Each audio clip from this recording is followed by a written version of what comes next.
everybody, and welcome to another edition of Everybody Wants England. We're going to be talking about tonight. I'm going to have a couple of special guests on with me tonight. Candace and Chris are going to join me, and we're going to be talking about Phantom of the Opera from 1989, Adventures of, and I put an A in there. There's not actually an A in the title, it's actually Adventures of Ford Fairlane and Freddy's dead tonight. Now, I must be totally truthful. I had to pretty much fast forward through a lot of Phantom of the Opera to get the gist of it, but I think I can handle talking about all the basics of it. Um, I did watch Adventures of Ford Fairlane, and we're going to get to what I thought about that. And Freddy's Dead, of course, I think a lot of us have already seen Freddy's Dead more than once, more than twice, possibly more than 5 or 10 times. And we're going to get everybody's thoughts on all of those movies. But let me see who we got in the chat. Kathy's in here, Blissful's in here, Batman is in here. So welcome, gang. We've actually got a total of 7 people in here right now. Hopefully we'll have a few more as we get started. Now let me let you know what's in store before I add Candace and Chris here. What's in store for the rest of the week. Wednesday, unless I hear differently from TJ, and he will be covering some more Creep Show segments.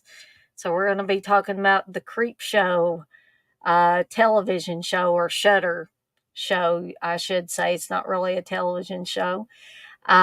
Thursday will be another triple threat review show, because I'm lazy like that, for Seductive Poison: The Resurgence. And I'm going to be talking about Blood Hook and Blood Rage. A lot of bloods in the title. And Herschel Gordon Lewis's Blood Feast. There's a blast from the past. Friday, we will be premiering an all new segment with me and Candace, and it's going to be called Friday Foolish. And we're going to talk about anything and everything, music, book, movie related. Let's see what you can throw at us. Be kind to us, because this is our first segment. Don't be too hard on us. But you can throw a few things our way, and we'll answer them to the best of our ability. Saturday and Sunday, we got a couple of watch-alongs coming up. Saturday is going to be Blood Diner. Let's get a whole gang here to do this watch-along for Blood Diner. Blood Diner is a movie that has to be seen to be believed.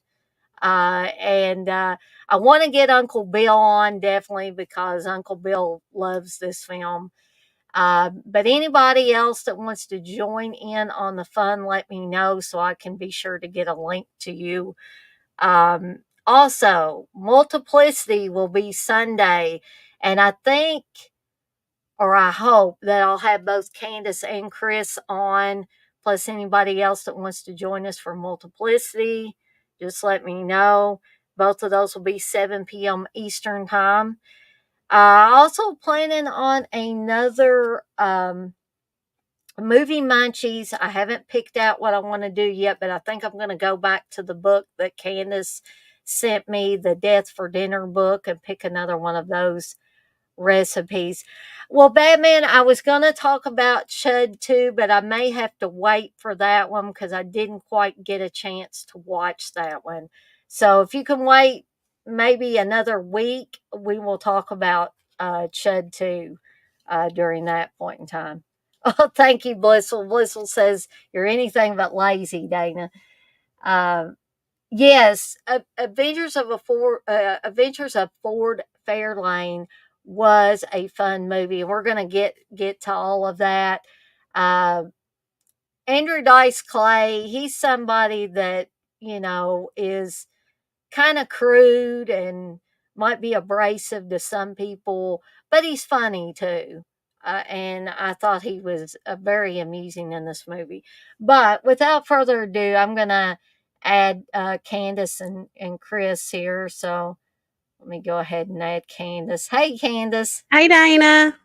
Hey, everybody. And we're going to add Chris. Hey, Chris. Hey Dana, how's it going? Good, good. I'm ready to talk about these Robert Englund movies. Are you guys ready to talk about them? Ready as ever. Yeah, absolutely. I mean, these first two that we're going to be covering, I've actually never seen either of them, but I know some of like what they're kind of about and who's like some of the other cast members in Phantom of the Opera, other than Robert Englund. But yeah, I'll do my best on these first two. Okay. Well, like I said, I pretty much had to watch Phantom of the Opera on fast forward, so to get it in there. But I got the gist of it, I think. And the great Jill Schoen, I like Jill Schoen, and Yeah. she is pretty prominent in this movie. But we'll go ahead and kick it off with Phantom of the Opera.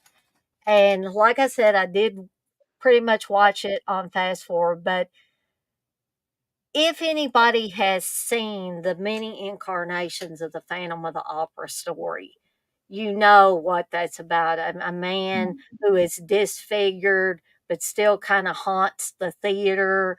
And this is a little bit bloodier version of that. I'd say. Because you have Robert Englund playing the Phantom. And I think he does a great job as playing the Phantom. He's creepy when he needs to be. A lot of great kills, but I would have to agree with Robert Englund. He was, I think this might have been in the Hollywood Dreams and Nightmares. He talked about this, that he was a little disappointed that when they advertised this movie, they tried to make it look like a Freddy Krueger movie. And anybody that remembers the poster art, Yeah. it was very reminiscent of Freddy. Yes. And Yeah, I always thought that myself. Like I said, I've never seen the movie, but I know what his look looks like Yeah. from like pictures online and like the VHS box and Yeah. everything like that. And I always kind of thought that myself. Like I said, I wonder if they were just like capitalizing on the whole Freddy mania stuff at that time, and like Clear. and I was like, let's use a similar makeup on for this movie. That way, it'll appeal to more people. Yeah. yeah, I think what Robert Englund wanted to do with that movie is he wanted it to stand on its own without resorting to, let's make this look like Freddy. Yeah. Let's plant that in people's brain. But the Well, movie, because sorry. that's okay. I Mhm. said just because that's such a huge role to step into and an honor to step into, I would imagine that's probably the reason why he was upset about it. Right. Mm. Because that is a classic. I don't really wanna call it a movie monster because he's not like a Frankenstein monster. Yeah. He's not like Dracula or anything like that. And I'm sorry if you hear my dogs barking in the background, but, they get stirred up quite frequently. But, the movie itself, I thought was good, and I would like to watch it not pretty much on fast forward because I wanna see more of Robert Englund, in it, because not only is Robert Englund in makeup a lot of the time, he's also as Robert Englund looked in 1989, and Robert Englund looked young for a long, long time, and Yeah. he doesn't look ancient now, he Mm-mm. looks good for his age. And, but this was still the, like, cute, adorable Robert Englund, and I look at him and I'm like, "Oh, he's so cute," you know? Dana's got a crush. I do, I got a little bit of a crush on Robert Englund, I'll That's admit. okay. And, so It's an innocent crush, though. I'm not gonna go stalking Robert Englund. But I liked that he was kinda playing dual roles in this. He was the Phantom, and he was also the producer of the play. Mhm. Um, and I think him and Jill Schoelen worked well together in this. And Jill Schoelen on the Hollywood Dreams and Nightmares says a lot of nice things about Robert Englund. In fact, I have never heard anybody say anything bad about Robert Englund. Never. He's Yeah, such a nice guy. Mhm. yeah, and you said Jill Schoelen said that about him, right? Mhm. Well, I mean, just knowing how she is, she's literally one of the nicest celebrities I've ever met. Of going to conventions, and I'm a huge fan of her. I was in love with her for so long. So I'm Um, surprised you've not seen this. yeah, I don't know why I've always wanted to see it, but I just kind of put it off for later, like every time. I don't know why, but I'm gonna have to watch it now. But like Jill Schoelen, like I was saying, I used to be in love with her, and like Popcorn is my favorite slasher movie. Oh, I love Uh, yeah. so, and I've got all kinds of stuff from that movie. Candace could tell you. Um, but but yeah, like that doesn't surprise me that she would say something like that, because she just seems like she's the type of person that puts over anybody. You know what I mean? Batman, I did read your comment yesterday, but it slipped my mind. I was actually going to bring it up, but I'll bring it up now. Batman says, I don't know if you read my comment yesterday, but Robert Englund was paid to spread leaves on the set for Halloween. Yes, he Yeah, was. yeah, And I thought very that was so true. cool that he did that, because it shows that Robert Englund, he'll do anything to help out his fellow, horror people. Even spreading leaves on Halloween, he would do stuff like that. He would Yeah, just, hey, I how would can take that. I would take that credit any day. If I was working on a John Carpenter film, hey, I'll like just pick pieces of grass out or something. Something. I'll do anything. I don't care. right, exactly. I wouldn't be too proud to do something like that. If John Carpenter wanted me to get down there and pick all the tiny flowers out of the grass so we can make it Yeah, look like that's what I'm saying. Like I would do anything like that. Either work with Robert Englund or John Carpenter or anybody. That would be. That's a dream. Gotta be TJ's lucky to have that. TJ's kid me. He said, "Well, he's old and wrinkled a lot now." Has a fetish for that. No, I don't have a fetish for that, but I mean, Robert England's such a nice guy that, Yeah. even though he's older now, there's an attractiveness that comes through, even though he's an older man now, that comes through because of his personality. Yeah, exactly. It's charisma. He has Yeah. a lot of charisma. Charisma, Yeah, exactly. and that's attractiveness isn't all about looks. It's about, how somebody carries themselves and how they like like charisma, like Chris said. I mean, and Robert Englund, he has a lot of that. I mean, he's very casual. I mean, he's like a not like a cartoon character, but like a he's just out He's there, larger than life. animated. Yeah, animated. Animated, That's the yeah, word I'm trying to look for. yeah. And he never, they say he likes to talk a lot. Yeah, Everybody that Yeah, knows him says Robert likes to talk a lot, and I'm like, that's cool though, because I think that puts people at ease, probably especially when they meet him. That yeah, he's doing a lot of the talking. You don't have to feel like you're filling up an empty space. yeah, and like or he likes to talk. That's very true. So like, and you know how like those photo ops are at conventions, they're like very fast. Like you're in there 2-3 seconds, whatever, and then you take the picture, then you're gone. It wasn't like that when we did our picture with Robert Englund, because he just, as soon as we walked in there, before we could even pose with him for the picture, he just started striking up a conversation with Noah, because Noah had a Herman Munster shirt on, And Robert Englund was like, I did a pilot with Fred Gwynn, and he was just going. He was going on about this like show that he worked on, just because he looked at Noah's shirt, and I was just kind of like an oh, I didn't even know what to say to him, and I was Yeah. like, oh, well, that's cool. So, Chris and I my was brother was kinda, just back there just like yeah, staring at I him, got and I was just conversing super with him. I'm like, nervous. "What's happened to you guys?" I think they were just It's shocked that he just yeah, I started. think my mouth would probably be on. I'd be like, I mean, but like, he yeah, wasn't letting us go. I mean, we were. I mean, you know how fast these are, Dana. You went through the one with the Raimi brothers. mhm. This was like I'm talking about maybe a minute or two, even maybe yeah, we longer. And were. we were walking away, and he was still talking to us. I felt bad because they wasn't rushing us like the people that was taking the pictures and stuff. They were joining in the chat. So, He, oh, I love the monsters and all that stuff. So, well, when we left, he probably was like, those people are weirdos. They wouldn't talk to me. well, you were. I was talking to him. But every time that we have met him, and even like the chance meeting, like whenever he stepped out of the elevator and stopped Noah and stuff, and had That that too. amazing conversation with him.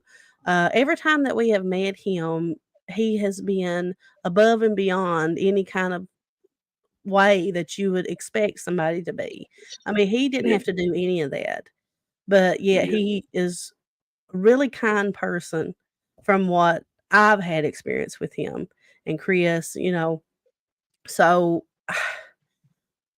usually, these celebrities, you'll find some that are really nice, but Robert England seems genuine. You know what I mean? yeah. When you meet somebody who just seems genuine. So Yeah, like some people, are really nice, but they may just be like just showing face, so it's like, hey, I gotta be nice to you because I want your money, or sometimes. But and a lot of people, I do get that vibe from them, man. Even though it's fine, it's whatever, I still had a good experience with them. But then there are others, like Candace said, like Robert Englund, like Jill Schoen, like Felissa Rose. You can tell they're very genuine people.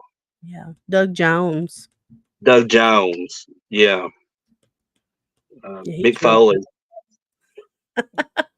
There's a lot. There's a lot of really nice. yeah, There's more Yeah. nice celebrities than there is the bad ones, but we've encountered some real stinkers. yeah, stinkers for sure. I I'm don't sure you have too. I don't think I've encountered stinkers yet, but there's still time, Uh, but I have encountered instances where the meeting was underwhelming. yeah. Oh yeah. And Yeah, that happened with Jamie Lee Curtis. Oh man. That happened the first time I met Ted Raimi, and it wasn't they weren't mean to me or anything like that. It was just I think maybe I had built things up in my mind, and you don't ever want to do that. Well, well, it's see, like they don't show any kind of personality. Like they're not rude, but they're not nice either. well, But they're and just kind of like docile or docile. I mean, but you've met Ted Raimi again, and he was nice, right? Yeah, he Dana? was a lot more animated during the photo op. Well, see, that happened because we had a good experience with him when we went and met him and got his autograph. But that reminds me of somebody who was nice to everybody. But mine and Chris's experience was very underwhelming, and it was due to something that was going on around the time that we went and met him. The I White think, Ranger, Jason David yeah, Frank. yeah, It's like he's real cool with everybody. I mean, would bend over backwards to make your experience amazing. But yeah, when it was, and we had seen him at all these shows, so we always seen his interaction with every single person that when we were standing there, and it was yeah, all amazing. And we just, I don't know why we didn't meet him until a couple shows later. And when we went to meet him, he was still that animated, cool, amazing, guest to meet. But the person in front of us um, was acting super weird, and something was going on. We don't quite know what was going on. Do you remember, Chris? It was something. Well, They had from caught what I him he was being like a stealing something or something like that. What it, Chris? no, it wasn't that. The tale that I was told from some people that was involved with that, because that was Fandom Fest Yeah. in Louisville, and I was told that that guy that was in front of us meeting him was like the fourth or fifth time he had came through his line, and they said he had kind of a bit of a stalkerish vibe going on. I don't know exactly what he said to him, but apparently it's like it rubbed him the wrong way.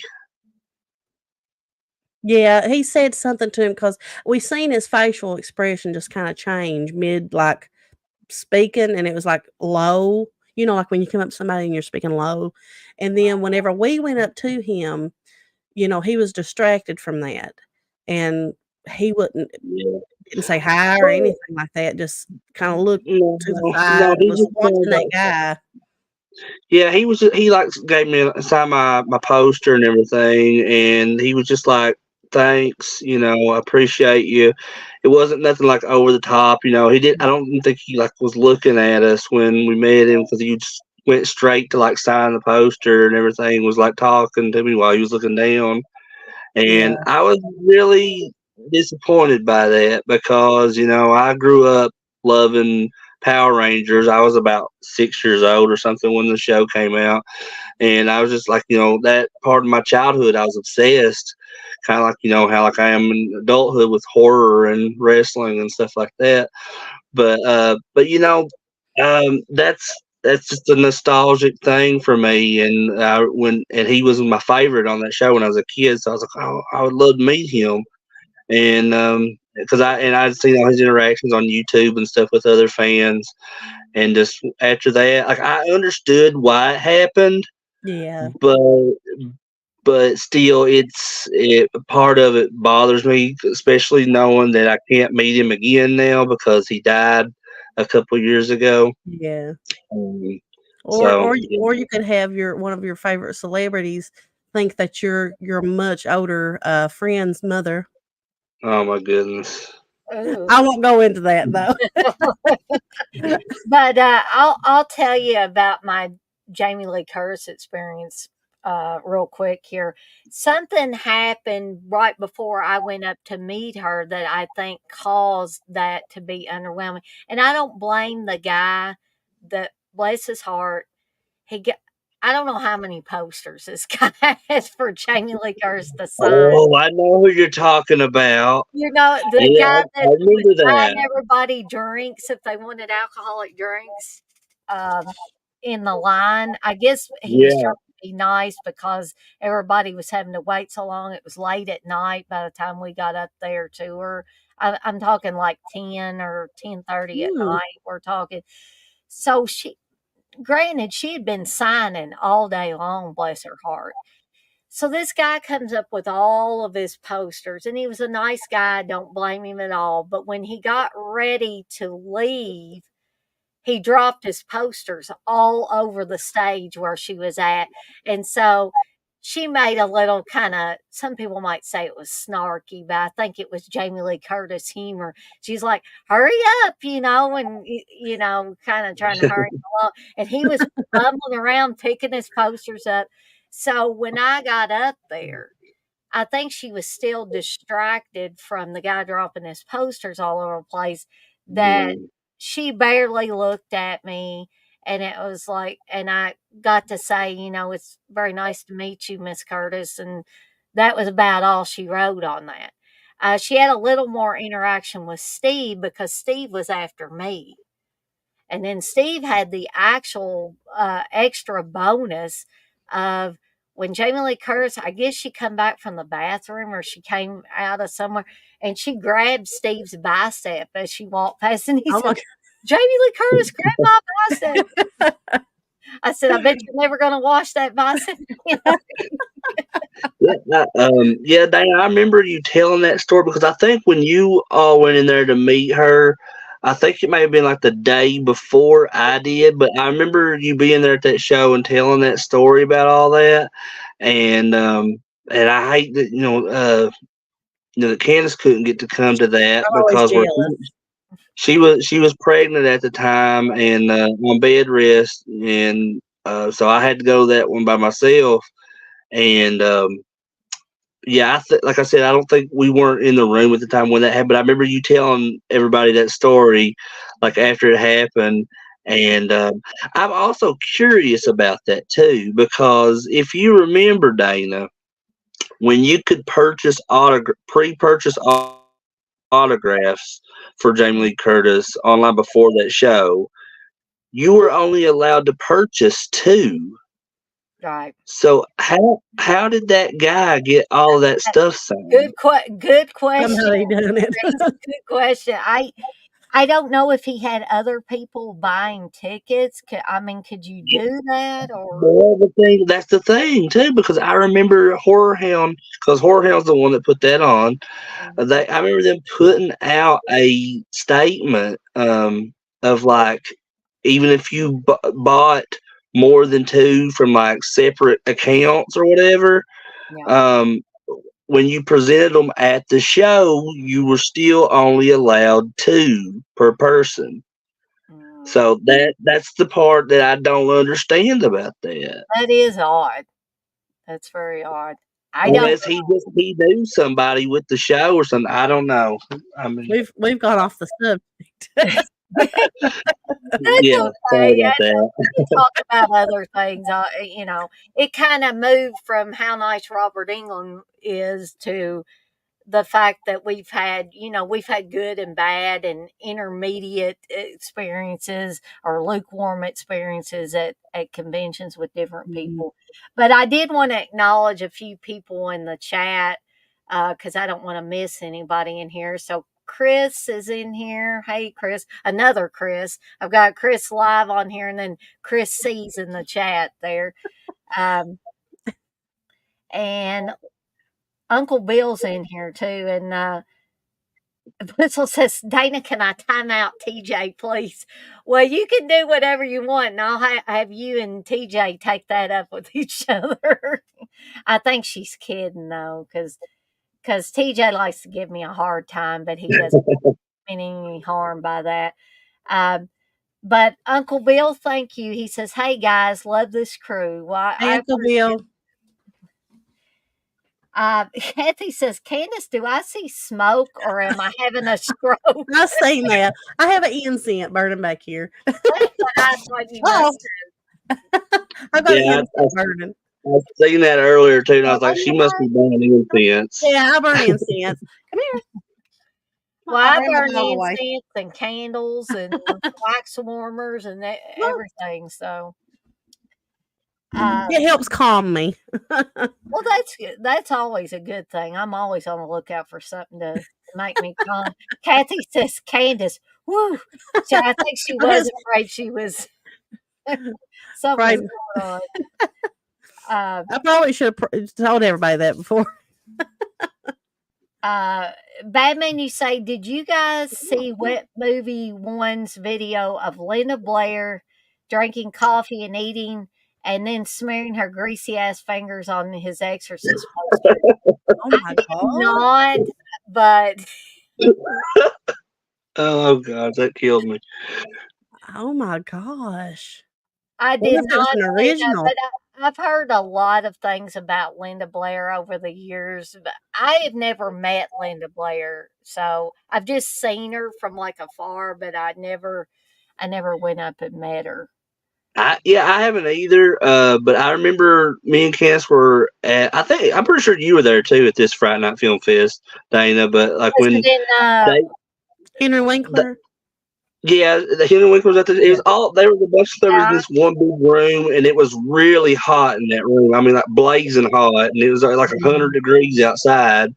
And they had like Linda Blair's in there, Michael Biehn from Terminator, and Edward Furlong, and a Michael Baldwin, a bunch of other people, the Revenge of the Nerds guys. Yeah. But I remember we were like in line for somebody else, me and Candace were.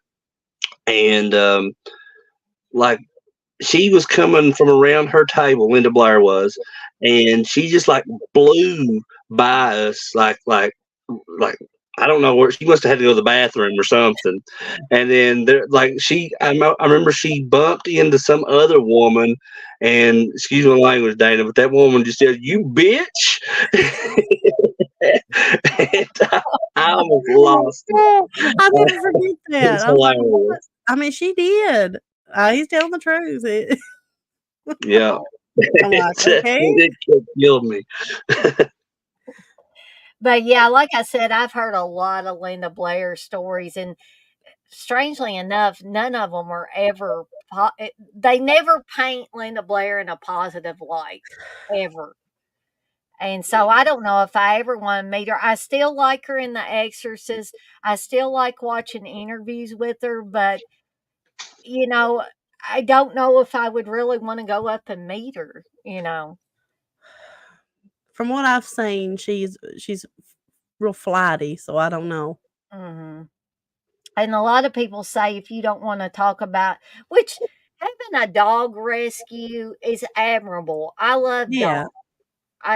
I love dogs and a lot of other animals. Look at my house; it's full of animals. But if you shrug somebody off just because they don't want to just talk about your Yeah. rescue, I just think that's a little wrong to do to somebody. Just if you don't want to talk about my rescue, well, I'm not going to talk to you about any of the movies that I've been in or anything like that. I just don't think that's very nice. No. Somebody's coming up to you as a fan of your work, and you're going to shove them off just because they're not going, oh, wow, that's cool that you're doing this rescue. Let me give you money for your Yeah. rescue or whatever.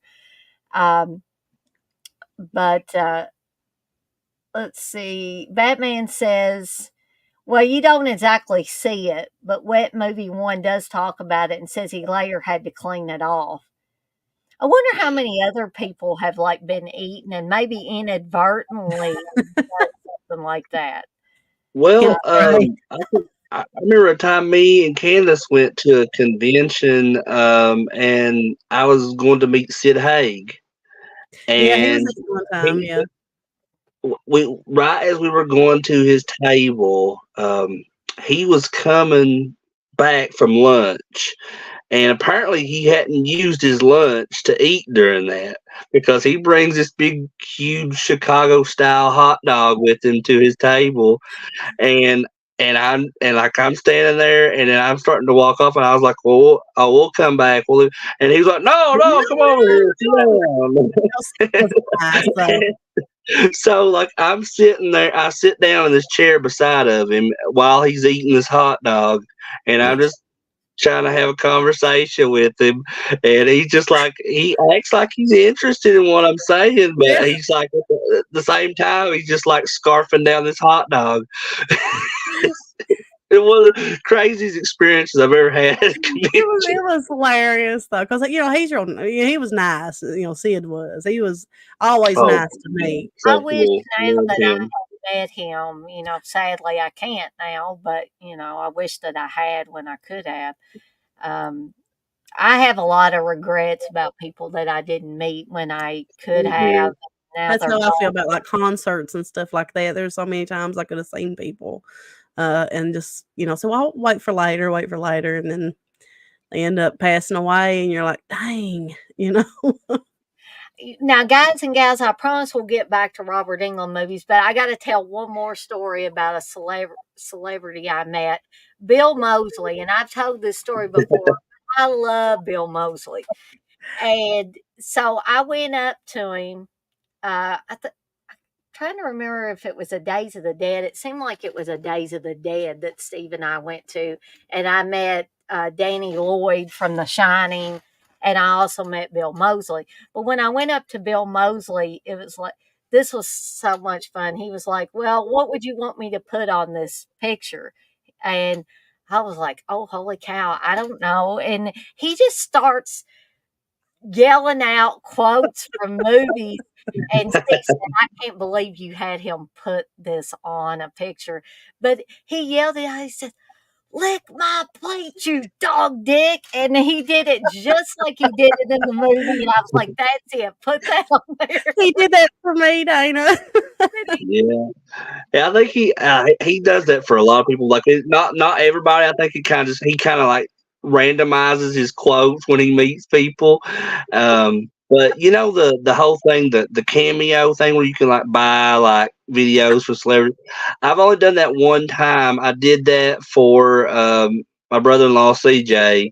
I got him a cameo from Bill Moseley, Oh, and he talked for probably like 2-3 minutes on the Mhm. video. And was just like giving like um, words of encouragement to CJ because it was like I got it because CJ was going through a tough time at that time in his life. So I think he just kind of needed some cheering up, you know, a little bit because he loves Bill Moseley. And but I had Bill Moseley to tell him to lick my plate, you dog dick, at the end of the video. And like my brother-in-law CJ loved that video. You know, the first time we met, Bill Moseley, do you know what he offered us? I remember. Crickets. It's like, yeah. He just said, "Hey, He you had want some?" that, and he had mealworms too. Mealworms. He said, "Go ahead, Yeah. get you some." I said, "Nah, I I think was like, no, She's I'm like, good. "What's Man. those?" yeah, I think I'll pass. I've seen people eating Yeah. crickets, and like there was this young guy that I think he still does these reptile videos. He's got snakes and other animals, but him and his buddy did this video where they like fried up these insects. They like Mm. sauteed them and ate them on camera, and I'm like, you guys are entertaining, but I don't know if I want to do that. Now, Noah got some at the Science Center a couple years ago, and I said, "If you get them and you want to eat them," he said, "Well, if I get them, will you do a challenge with me and try them?" I said, "I guess." And it tastes like popcorn kernels. Really? He got the crickets and the little mealworms, and I tried both of Yeah, them. yeah, they They're do. I hollow. They're not mean, like, that's not like popcorn kernels have any kind of flavor or taste anyway. yes, But it does. well, not for me. You But know, a popcorn kernel that's been popped halfway, it tastes they wasn't Right. nasty too to Kinda me. bad. got some popcorn coming out of it, but it's not all the way. Yeah. Um, I maybe could do the crickets, but I don't know if I could do the mealworms or not. The mealworms were actually the less intimidating. Really? Yeah, and they're all hollow. They've been, like, I don't know, somehow fried somehow to where they have They no don't have any insides. guts in them, so you're People's not like, "What are you guys talking about? We don't hear this." I was weirded out when I did it. I'll tell you that much. And I was like, I feel like I got kind of disease now. You did not. Those are from the Science Center. They wouldn't give you some I diseased feel like crickets. I was part bearded dragon or something eating those crickets Yeah. Hey, and mealworms. ours like it, and our frogs like them crickets. They'll eat them. That's I mean, right. as quick as you stick them in there. Yeah, and I guess I'm bad. I should feed live crickets to my bearded dragon, but I only fed live crickets to my bearded dragon one time. I was like, I can't do this anymore because it was like the crickets were another pet because you're supposed to take care of them and gut load them and get them ready. And I was like, I can't do this anymore. Dana. So I get like I know it's silly, You know, my but mom said the same thing. She said, "How do you feed these crickets to these animals like that?" I get the can of crickets now. Just like I can't feed live mice and rats to my Yeah, snake. I I can get the see frozen that. ones. I just, I can't do it. But he likes the frozen ones. I thaw them out for him. He's fine. It's just as good. I mean, I know it's kind of hypocritical because, somebody has to kill those poor rats and stuff, but it don't have to be me. I don't Yeah. have to put a dangling live rat in. I mean, we've had pet rats before, Dana. We have our soft spot for those little rats, don't we? Yeah. People ask me why, when I had rats too, that if a rat died, why didn't I feed it to my snake? And I'm like, Yeah, are you kidding me? that's your I couldn't pet. do that. I had an emotional attachment to that Yeah. rat. It's messed up. I ain't gonna lie. If People you've are not had them as pets, then I can see people probably thinking like that, but, Yeah, you know. disposable rats. Oh my gosh. But Oh, I'll read a few more of these chat messages and then I'll give my rating for Family Opera and then we'll move on to to the next one. But nothing says we can't talk about other stuff in here. Yeah, absolutely. Blissful says also hearing about these meetings is so much nicer than watching meetings with Sharpies and various body parts. That's right, Blissful. And Blissful also says, please hit the thumbs up. Thank yous. And thank you, Blissful. Jake's in here. Hey, Jake. He says, I don't think I'd want to meet Linda Blair, but if I do, I'm going to tell her how much I love Hell Night. Hell Night's good. I like Hell Hell Night's Night. good. Kathy says, hi, Jake. I just watched Hell Night. She was very good.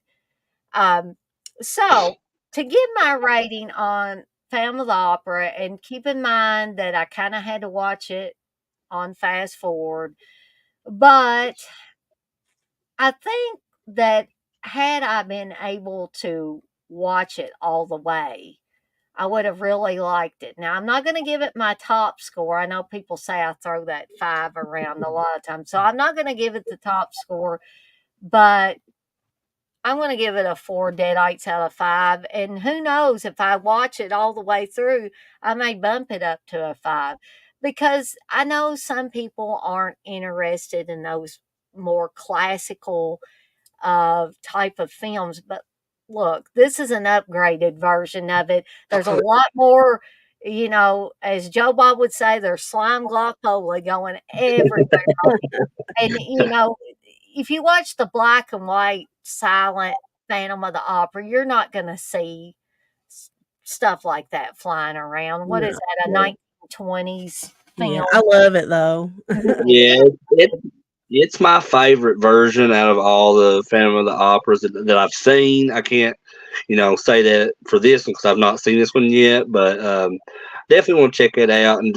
But just the original from 1925, Phantom of the Opera, that's so special to me just because it's Lon Chaney, Yeah. and and The Lon makeup Chaney, was if insane. nobody, yeah, like he did all his own makeup effects on his own for himself, and just if a lot of people I'd say a lot of people do know this, but for the people that don't know it, he was the inspiration for Tom Savini, Yeah. and Tom Savini actually named his son Lon. Mm. And so I love that because it's also part of the I consider it part of the Universal Monster like films and stuff, just because like Lon Chaney was also involved with other Universal Monster movies like Hunchback of Notre Dame, and then his son went on to be like the Wolf Man, and actually his son Lon Chaney Jr. was I think the only original like Universal Monsters actor that played Dracula, the Wolfman, Frankenstein's monster, and the Mummy. I think he was the only one to do that. Mm-hmm. Speaking of Phantom of the Opera, before we get off of this, I'm pretty sure Dana's a Kiss fan too. You're a Kiss yeah. fan, right? Yeah, I like it. Do you remember when Paul Stanley took on the role as the I Phantom? do. I think I remember briefly that. I've never seen it, but I've seen stuff of it. I Mhm. would like to watch that too. I don't know. I I, love I Paul. was always curious if like he did that kind of as a throwback to Kiss meets the Phantom of the Park. Yeah, right. That'd be a good watch along, Dana. Yeah, that'd be awesome. I think me and Steve actually have a copy of Oh, that. you have it, As I always say, It's so bad.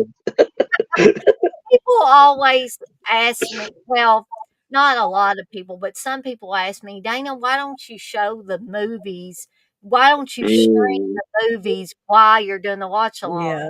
And I tell them because of copyright. Mhm. Yeah, because you want to keep your channel. I'd like to keep my channel.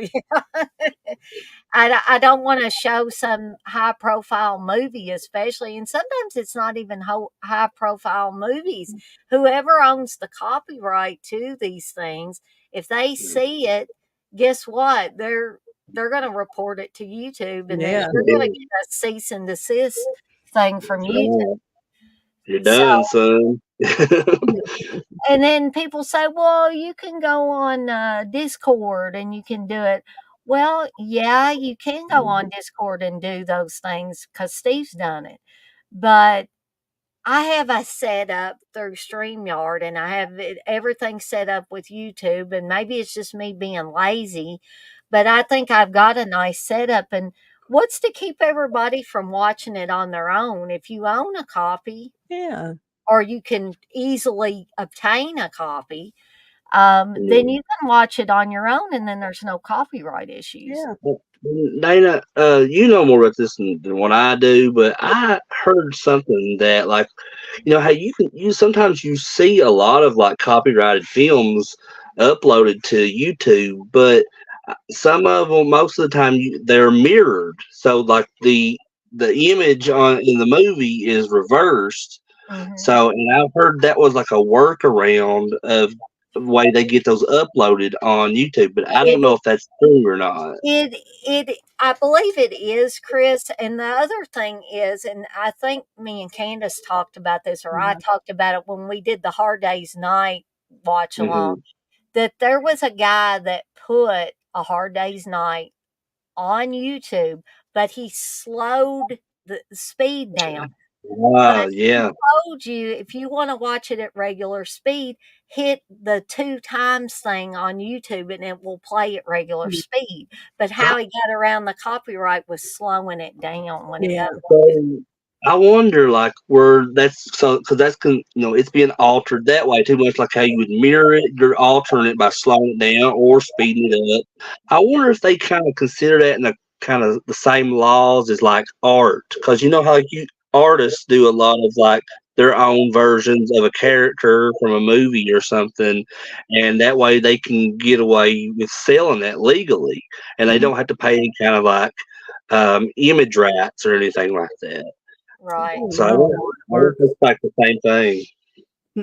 It could be. I mean, but I just play it safe and don't even put anything up there, Yeah, either that's the that best thing to slowed do. down or Yeah. mirrored or because I've talked about this before, and I don't want to make anybody mad, but I think some people, and Steve said it today too, and we both agree that the reason we think, now we may be wrong, but we feel that the reason some people are allowed to put anything they want on YouTube, where it's mirrored or slowed down or whatever, they can just put it up there, or they can use a song or whatever by the actual artist, and they don't get in trouble for it. Um, Mm. is that Steve said the more money somebody makes for YouTube, he feels like that they're allowed, carte blanche to do whatever they want. Now, Could we could be be. wrong on that. It's untelling. I mean, that could be, but then again, like YouTube also doesn't own the rights to those films and songs either. That's right. So Mhm. I It's don't know. untelling. And then people say you can do the fair use thing, that if you put in the description, this is fair use, it's uh, for entertainment or education or whatever, that they can't slam you for it. But I just don't want to play that game. So I No. just play it safe. Best to play it safe. Uh-huh. Uh, Yeah, I blame you. TJ mentions Twitch too, but again, I'm lazy that way. Once I get a setup that works for me, I just, do whatever I can on the format that I've chosen. And in this case, it's better to have everybody watch it on their own. And here's another tip for anybody that's thinking about doing this: don't have any audio playing. If you got somebody live on there with you, don't have that audio playing because that's been accidentally done, and we didn't even think about it on my stream. And I get a copyright claim has been made on your Oh, no. video, and I'm like, what? What did we do? And then I'm like, oh, okay, that was it. Um, I Um, didn't know about that one. yeah, and I don't know if it's just some algorithms are picked up and some aren't, or how all that works. But they get me every time, so I just quit. I quit doing anything. Um, TJ says the dead meat guy had copyright issues, so happens to everyone. Yeah. Well, TJ, I agree with that to some extent. I mean, the dead pit guys can't get away with it either, and they're popular, you know. Mhm. And but I still think there's a small, tiny percentage of people that can get away with it because you keep seeing them do it. And it's like, how in the heck do they do that? But anyway, It's either that or they got enough money that they can purchase rights for that. You maybe. know. Yeah, that's a possibility too. And Gory Tiger's in here, so I wanted to say hey to Gory Tiger. And I just don't want to miss anybody. So I guess we'll move on to the next one, which is Adventures of Ford Fairlane. I keep wanting to put an A in there all the time. I have to train myself. And this is starring Andrew Dice Clay, which love him or hate him, I think he's great in this movie, and I was laughing and was entertained during the whole movie. I actually got to sit and watch this one. So Now, this is one that I have seen, Dana, you but have seen I have seen it. It's been years though, but I do remember some things from it. so this is the wackiest um, roller coaster ride I've Mhm. had in a long time, and it was so much fun because you have Andrew Dice Clay Mhm. plays Ford Fairlane, who's a rock and roll detective. That's what they call him, Yeah. the rock and roll detective. And so he's asked to find a missing girl who is evidently a groupie for this rock band called Black Plague, where their lead singer just killed over on stage. Isn't that Vince Mhm. Neil? I believe so. True. Yeah, I believe so. Because I know he's on there. There's actually several musicians Oh that yeah, a lot. movie. Um, and so he's going and looking for this girl. We have Wayne Newton, who is a sleazy, dangerous, almost criminal. Well, he is criminal, promoter who tries to put the blame on his wife, played by Priscilla Presley. Mhm.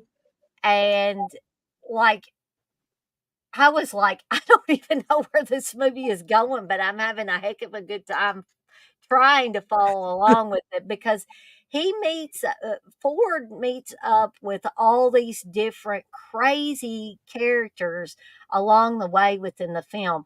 You have Gilbert Gottfried on here playing a shock jock DJ.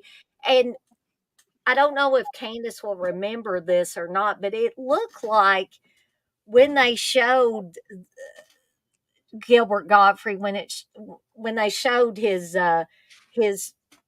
setup that he had, it looked like there was a, action figure of Howard Stern that was hanging Oh. like on a noose or something, and I was like, "Is that supposed to be Howard Stern or what is?" I think Howard Stern initially was gonna have something to do with that With the movie, movie. But maybe they just snuck that in. I don't remember that, but maybe they just snuck that in there just for kicks. yeah, I was like, I was looking at is that supposed to be Howard Stern? Because he had long dark hair and it just kind of looked like Howard Stern. I thought maybe they're goofing on the whole, shock jock, Howard Stern type of thing. Um, And I was going to say, Dana. Speaking of that, like what mm, you were talking about, like I wasn't sure if it was Howard Stern or not, or you just like they just kind of put him in there. It reminded me of one of my favorite Steven Spielberg films growing up was Robin Williams and Hook. oh, yeah.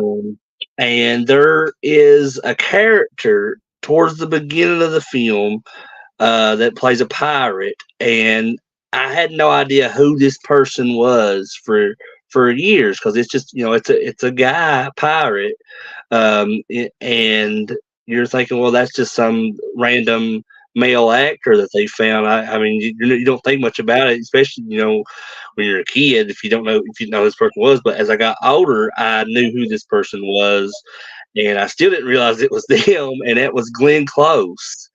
Actually plays this like old pirate with gray hair and a gray beard, and I was like, "That's Glenn Close." When I realized that, I was just like, it blew my mind. TJ, you are right. This is Blissful asked what year the movie was. It was 1990. And I was like, where in the heck have I been? Under a rock? Why did I never see this movie?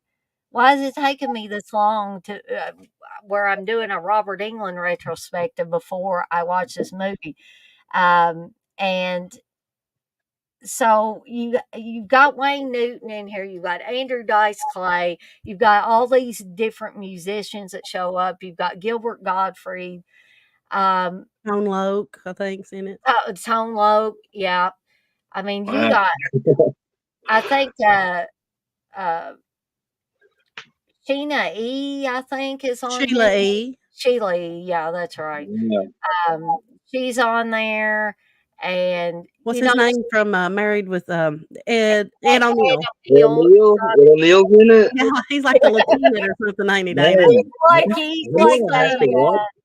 he's like a disco. He was part of a Yeah, disco group, and it was booty time, yeah, he's and he kept singing doing and that dancing. the whole Yeah, I remember movie. that. Y'all got me interested now. I'm gonna You have need to to watch this watch it. movie. It's like I used the word cartoony earlier. This movie it's like it's real people, but it's like cartoonish, like the way that they It's almost kind like of Roger Rabbit on yes, steroids or yeah. something. Is It's it not for similar to kids, but Great Balls of Fire? no, Like No, the I, humor of it? easy like that. But it's very like out there and cartoony, like Cool Yeah. World or something like that. it's Oh wow. Yeah, I'm gonna have to watch this movie. clearly like riding. You know how you feel when you ride a really good roller coaster? That's what I felt like when I was done with this movie. Dang. Yeah, it's gonna be Because on there's my list now. and to top it all off, we haven't even talked about Robert Englund yet. The character of Smiley. He's like British, right? Yeah, yeah, and oh my gosh, he's a bad guy, but I Yeah, love him in I this like his character. because Yeah, he every time he comes up to Andrew Dice Clay, and they're always fighting each other, yeah. and he's hello, hello, and I can't say it like he does in the movie, but he does it with the British accent, and he's like if sounds about like if Billy Idol was a bad guy and he was coming up Yeah, and talking to you and trying to kill you all the I time. like his look in it too, Dana. Yeah, the look is fantastic. The Yeah. leather and the chains and Rewatched it. I mean, it's been literally a year, probably 20 years since I've seen this movie. I remember a koala. and I'm going to give a spoiler here about the koala, okay? Because I was upset at what appeared to happen to the koala at first because basically what happens is Wayne Newton sets all his cronies out to kill Andrew Dice Clay. So he has this nice beach house Mhm. and he has a Jimi Hendrix guitar, which ends up getting destroyed, Yeah. broken to a million pieces. But he has this koala because people pay him with other things besides money. And he mentions that early in the film. So somebody gave him a koala. And the koala's always sitting around eating cereal or something Yeah. like that, Like a sitting on puppet, the couch. Yeah. And it's clearly a puppet, but I like the koala. Was it there to like represent kind of like the mascot of the movie? You just have to Kind watch of the movie, Chris. It's like have it's really out there. I mean, it kind of like how you ever seen that Clint Eastwood movie, Every Which Way But Loose, With the where orangutan. with the orangutan, and I wonder if is it kind of like that kind of representation of the movie, or Just no, just watch it. random. Just Yeah, watch you just can't describe it it. properly. But were you relieved at the end though, there, Dana? I was because the scene where he goes back to his house and he has the groupie girl with him. The groupie Mhm. girl is great too, and so is Jazz, his on Yeah, again, off again girlfriend. yeah, Was that Lauren Holly? yeah, from, Okay. Dumb and Dumber. Yeah, I loved her in this too. But so he comes back to his house. He's got the groupie girl in tow who's named Zuzu Petals. Now, does anybody remember what Zuzu and Petals reminds them of? I know what it reminds me of. Mm, If anybody doesn't know, I'll share. I And can't think of anything.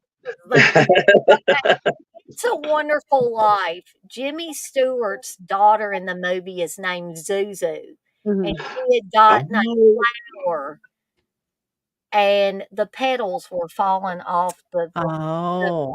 flower. And at one time he goes, "Zuzu's petals!" They were back in his pocket again. Eh, Oh, yeah, yeah, whenever he comes back, yeah, yeah. yeah. Oh, I would So never thought of that, Dana. so when they said her name, I was like, "Oh my gosh, is that a It's a Wonderful Life reference there?" That was the first thing I thought of. And, I love that movie. I don't know why I didn't think of that, but I would have never thought of that. Mhm. So they come back to his house and they find that poor koala hanging by his neck on the ceiling fan. I'm like, "Oh my god, what did they do to the koala?" And the koala makes a reappearance. The koala's fine at the end. It has a neck brace on, and it's sitting there sipping, I don't know, pina coladas or something. Yeah, on the this beach. is Bud McKenzie. Kinda in that fashion. Yeah, And Yeah, Andrew Dice Clay's character always, he seems to break the fourth wall yeah. a lot. Talk to He's the camera. talking to the audience Yeah. throughout the entire film. And so when it gets to the end, he said, "Well, you didn't think we were gonna kill off the koala, did you?" And I was like, "Yeah, I did. Y'all were gonna kill off the koala." So I was pleasantly surprised to realize that the koala was still. But the scenes between him and Robert Englund Mhm. Robert Englund steals the show in every scene he's in this. I'll tell you, Dana, I still remember, I'm not gonna say what the final scene between those 2 characters, Mhm. how that plays out. Yeah, but you just gotta see it. We don't wanna give that away, but just what talking about Robert Englund's charisma, even though he's playing a bad guy, he's playing one of Wayne Newton's cronies, that's trying to kill Andrew Dice Clay. He still puts on one heck of a performance, and you just cannot stop watching the man. When he is on screen that much, you can't stop watching him. He's one of the best parts, really. Mhm. And I would have liked to see more of him. I mean, he was on there quite a bit, but I was like, "More Robert Englund," show me more Robert Englund. So every time he was on the screen, I just lit up like a light bulb, 'cause he was bad, yeah, but he was funny Yeah, too. he was. And, so, yeah, this movie is just absolute fun. Yeah, I I mean, you I got liked bad it. guys, you got good guys, you got bad things happen, you got houses that explode. I Yeah. mean, people that like action movies would like this because you got Andrew Dice Clay and Robert Englund battling it out in several scenes. You got houses exploding. You've got Jimi Hendrix guitars getting destroyed. You got rock and roll mayhem. You got rock and roll groupies. You got a dang koala.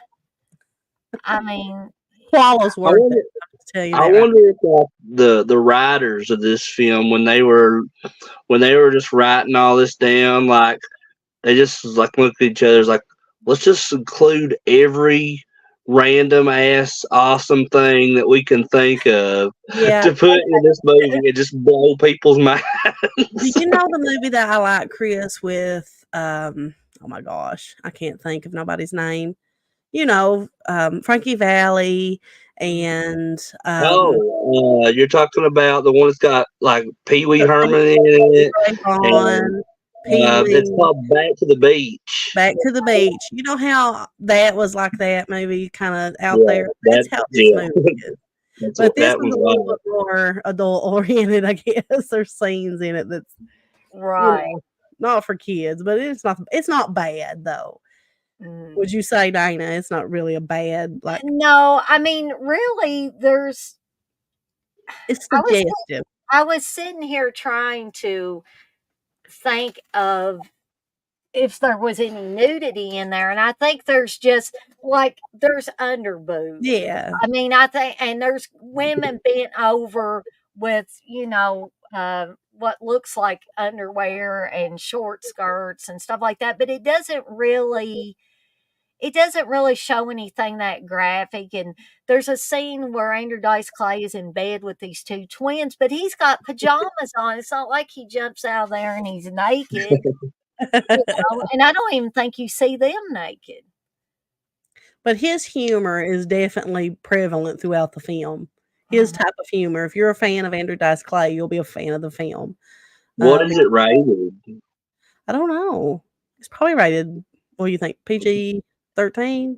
Well, Probably more than that, wasn't it? it may have been R because the F word was used Yeah, that's quite a right. bit in it, and so Okay, that. yeah, it's probably R.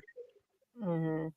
But, it's not what I'd call a hard R because you don't really have any explicit sex in there. You No. don't have any explicit nudity or gratuitous nudity or however you wanna talk about, and you do I don't wanna forget to talk about this kid.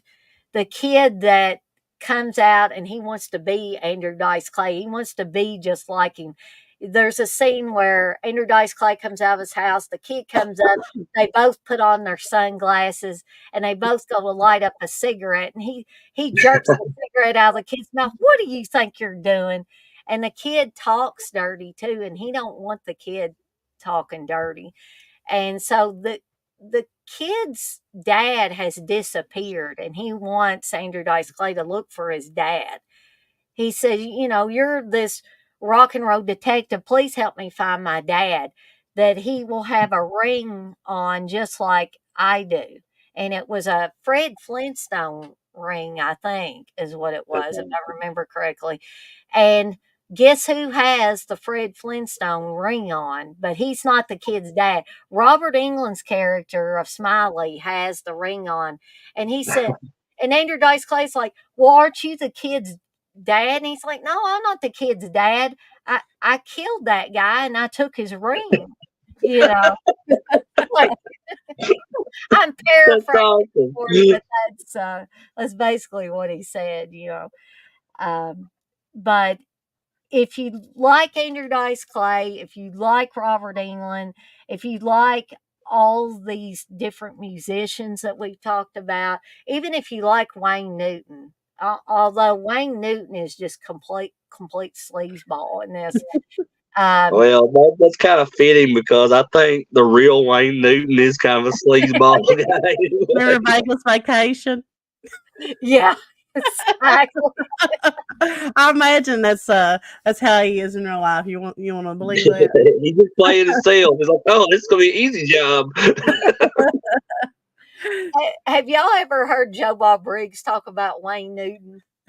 Yeah, I think like I have, but I can't remember what he's said about him in particular. He claims he loves Wayne Newton.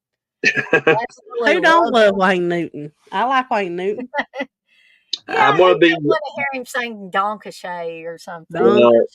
I'll be honest with you. When I was in high school, when I had hair, I actually had quite a bit of hair in high school. I would. There was times where I would take hair gel and I would slick my hair back, but like over the course of the day, my hair was kind of thick back then, and it would like kind of start like pressing up, almost like a pompadour. And I didn't realize this was happening until like one of my friends named Adam Justice came to me and told me. He's like, "What's your hair doing, man?" And I was like, "What?" I didn't realize. But then he's like, "You look like Wayne Newton with that." And he called me that all through high school, and I'll never forget that. That's hilarious.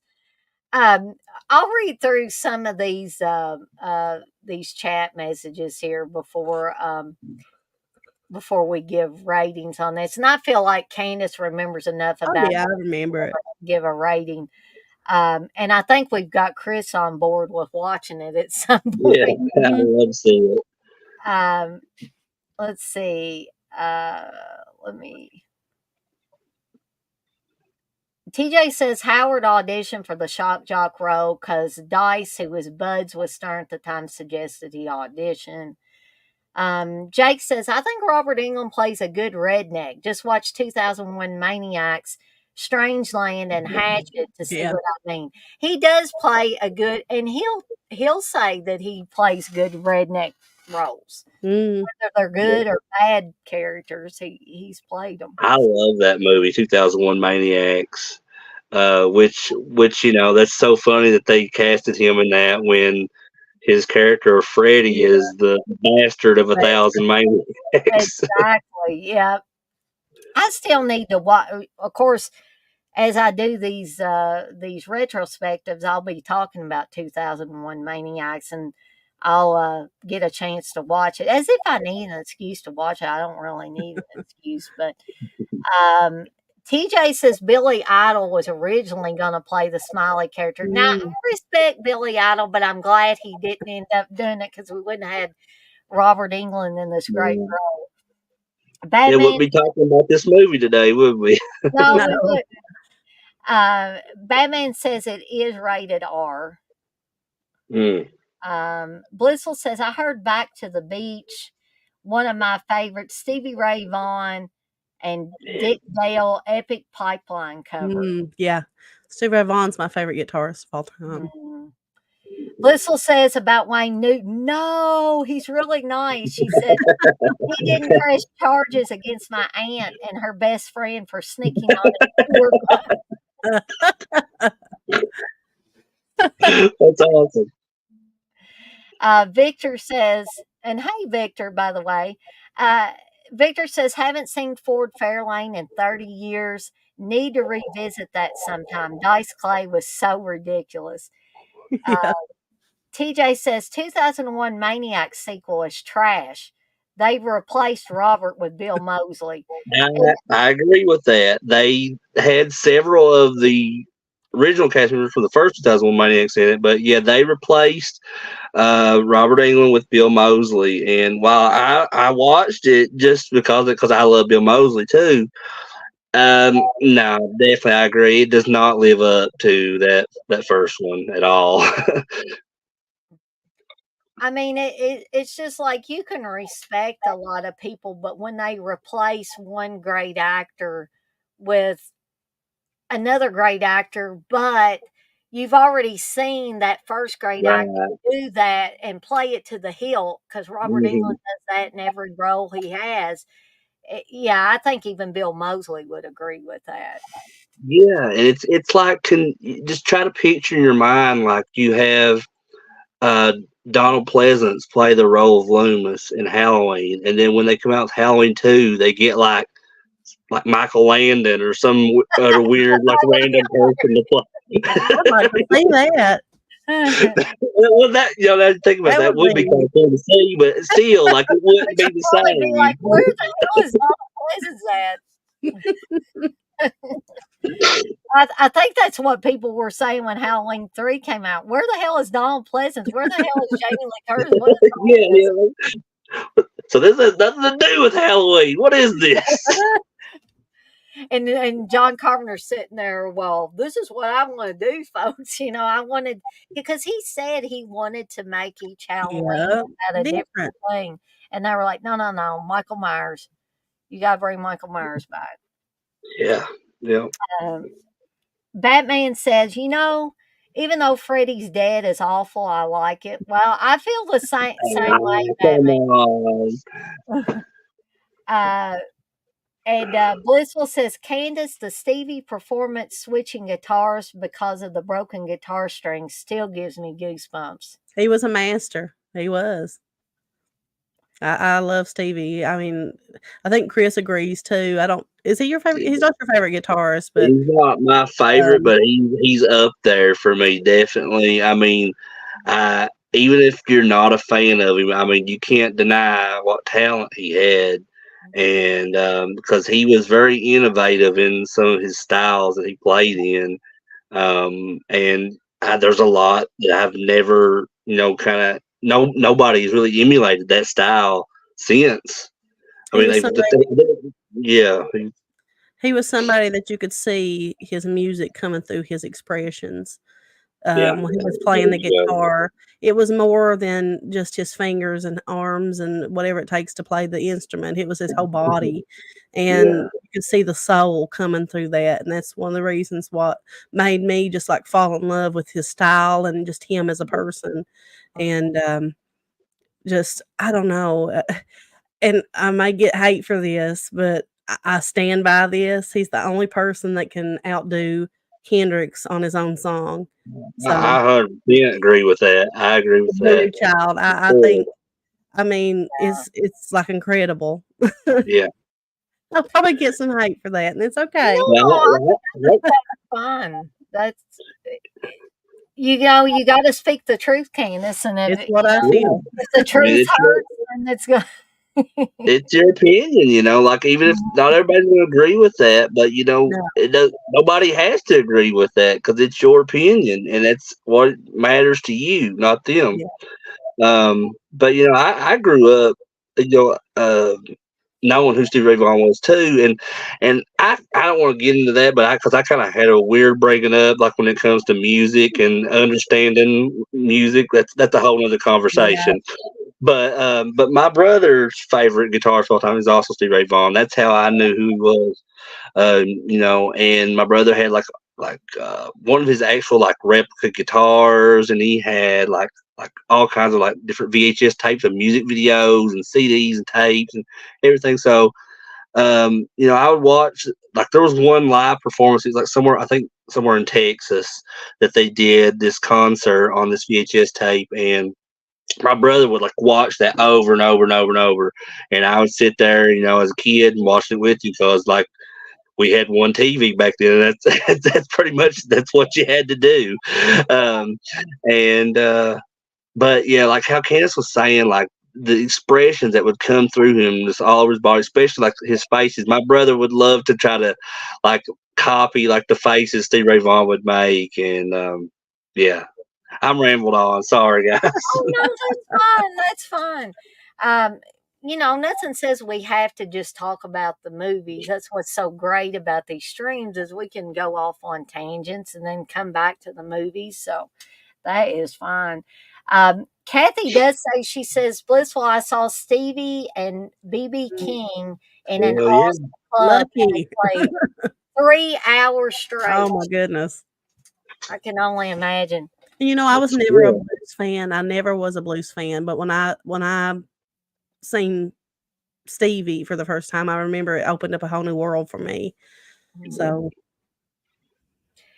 So I guess we'll get to, or at least me and Candace, and maybe Chris will get a chance to watch, and he can come in on one of these later on and say, Oh, "By the yeah. way, I watched. I'll give a rating now."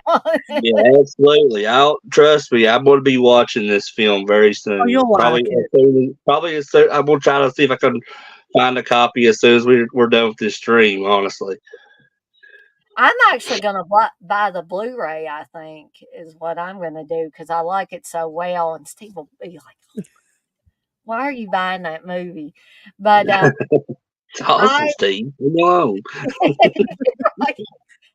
Without a doubt, I have to give this 5 deadites out of 5 for the overall movie itself and also for Robert Englund's fantastic performance in this movie. If you have not seen it, please try to find a copy of this, preferably a for free copy if you don't already own it, or borrow it from a friend or whatever. Uh, and then if you really, really love it, then you could buy it. But I don't like to send people blindly in there, even if I love something and they go and they spend $20 or $25 on something. I don't want them to say, well, Dana, you told me this movie was great. This movie was crappy. I didn't like that, and I spent my money on it. Um, I'm the same way, Dana. I do that exact same thing. Like usually, I'll watch a movie first if I haven't seen it, and then if I really like it, then I'll buy a physical copy of it. mhm. Now there have been times where I've just blind bought something, and Steve will say, "Why did you do that?" Won't And we all? a lot of times I like the movie. There have been times where I'm like, that wasn't quite what I thought it was going to be. But most of the time it works out in my favor. But he just thinks I've lost my mind when I do some of these things. He'll say, "Why?" Like there was a movie. I don't know, Candace, if you and Chris have seen this Horror House on Highway 5. He, it's a bad movie. Yes, It's a it's a bad terrible movie. one. But I have fun with it. I think I have fun making fun of it. Oh, was that one of your blind buys? Yeah, I think it was a blind It buy. mine too. I have it right here on the shelf. Actually, I paid like $5 from it from like a used. It was a used copy from a seller on Amazon, like probably 15 years ago. I bought it, and I was like, because I was like, oh, it's cheap. I'll check it out. It probably couldn't be that bad. It's from the 80s. I think it's from the 80s, and but I was like, and then I buy this. I get this movie, and I put it in the day I got it, and I was like, what is happening in this movie? Yeah, you're never sure what exactly is having this movie. Doom Asylum was another one I just blind bought. And again, Steve was like, why on earth did you get this? Phantom of the Ball, Eric's Revenge. I got that one. And again, he said, why did you get it?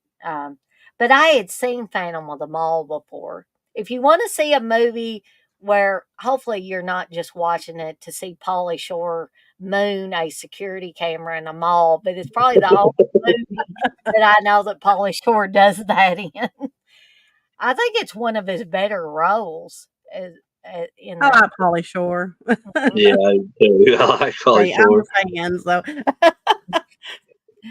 But Yeah, like that's the one you're talking about though. He's in that Phantom of the Mall too. Is that what you yeah. said?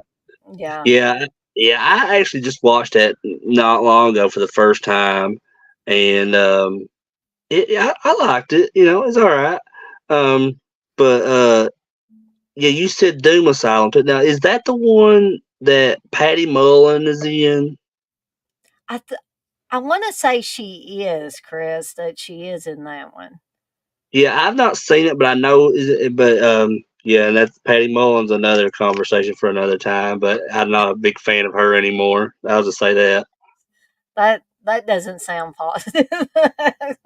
No. Sounds like Chris might have had a bad experience. Well, Yeah, we'll talk about that later. Okay. yeah, it's bad. Ooh. Okay. So I'll turn this over to Candace so she can give her rating of Adventures of Ford Fairlane. From what I remember, and I think my rating scale is a little bit different than yours, Dana. I'm gonna give it a 3. That's a good thing though. I liked it from what I remember. It was fun, funny. Just one of those kind of cheesy. It's not cheesy, but it's, you know what I mean, like a kitschy style movie, and that's Yeah, what I love. I love that kind of thing. So yeah, I give it a 3. I think it's, if you had the halves, I'd give it 3.5. But I know. I really got to get these halves in there I'm because not it's gonna stick it up there with Maximum Overdrive, but I'm gonna give it a 3. okay. So we've got a 5 and a 3. If you cut that down the middle, we maybe come out with a 4 or Yeah, something that like sounds that. about good. And then I want to hear Chris's thoughts on it whenever after he watches it.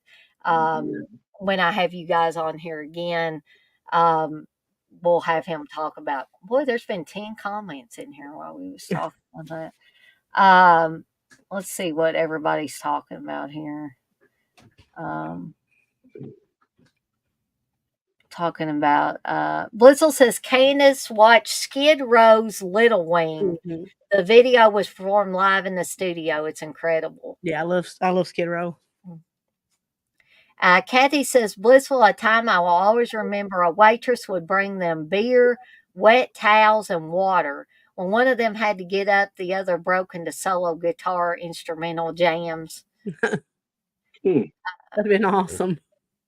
Batman says, I used to do a whole lot of blind buys from Walmart. Very few that I liked. Yeah, that's happened to me too. I'll hit on several that I don't like, and then I'll hit on some that I did like several of them. Hey, Twisted X, I hadn't seen you for a while, so Twisted X is back in here. Batman says, want a date? Got any money? Looking for some action because we mentioned Fable. Yes, we have missed Twisted X. He says he's been super busy, but he missed all of us too. So we're glad to see you back in here. And that's going to bring us to the final film of the night, which I think me, Candace, and Chris can all talk about, which is Freddy's Dead. And a lot of people don't care for Freddy's Dead. A whole heck of a lot of people don't care about Freddy's Dead. They just Robert Englund. I think Robert Englund. I get the feeling he might be kind of on the fence about it. I mean, I think he says it's fun, but they may have just went overboard with some of the stuff. That was the thing that I got from him when he talks about it. But let me tell you, I had never been able to. I'm sorry, people are posting things on Facebook, and it's making it. But, I had never gotten to see a movie in 3D at the movie theater. So when Freddy's Dead was announced that it was coming out, and I don't know if I was the only silly person that thought that the whole movie was going to be in 3D. I Uh, did. okay, so that makes me feel better that I wasn't the only one. But I was under the impression that the whole movie was going to be in 3D, and I was super excited. So me and my aunt Sandy, the one that I used to watch a lot of horror movies with, she took me to the movies and we got our 3D glasses and I was so excited. Freddy 3D glasses, I think I still got mine somewhere. And Steve's Too. can't see them, but Steve's got a pair that's back there on his mummy head. And he's also got a Santa Santa hat on it. I don't know why, but But anyway, so, when we got in there, I don't know if they announced it at the beginning or I just put on my glasses expecting it to be 3D and then it wasn't in 3D. I was like, hey, this ain't 3D. And so I took the glasses off. I think, Chris, help me remember here. Did the side of the glasses have something that said when the main girl does the final battle with Freddy, that's when you're supposed to put the glasses on? 1 second. Let me grab mine actually right over here and we'll see. Oh, okay. We'll be able to do that. So, needless to say, I was not pleased that the whole movie was not in 3D, and so that kind of brought me down a little bit. But I thought, oh well, it's a Nightmare on Elm Street movie. It's a Freddy Krueger movie. I'm still going to have a good time with this. So, um, as far as the most cartoony, of any of the Nightmare on Elm Street movies. This one to me is it. Um, because you have so many things, and Chris, I think, is back with his 3D glasses, so I'll pause there. And all right, so we're Down in gonna the envelope here. Well, it's just open.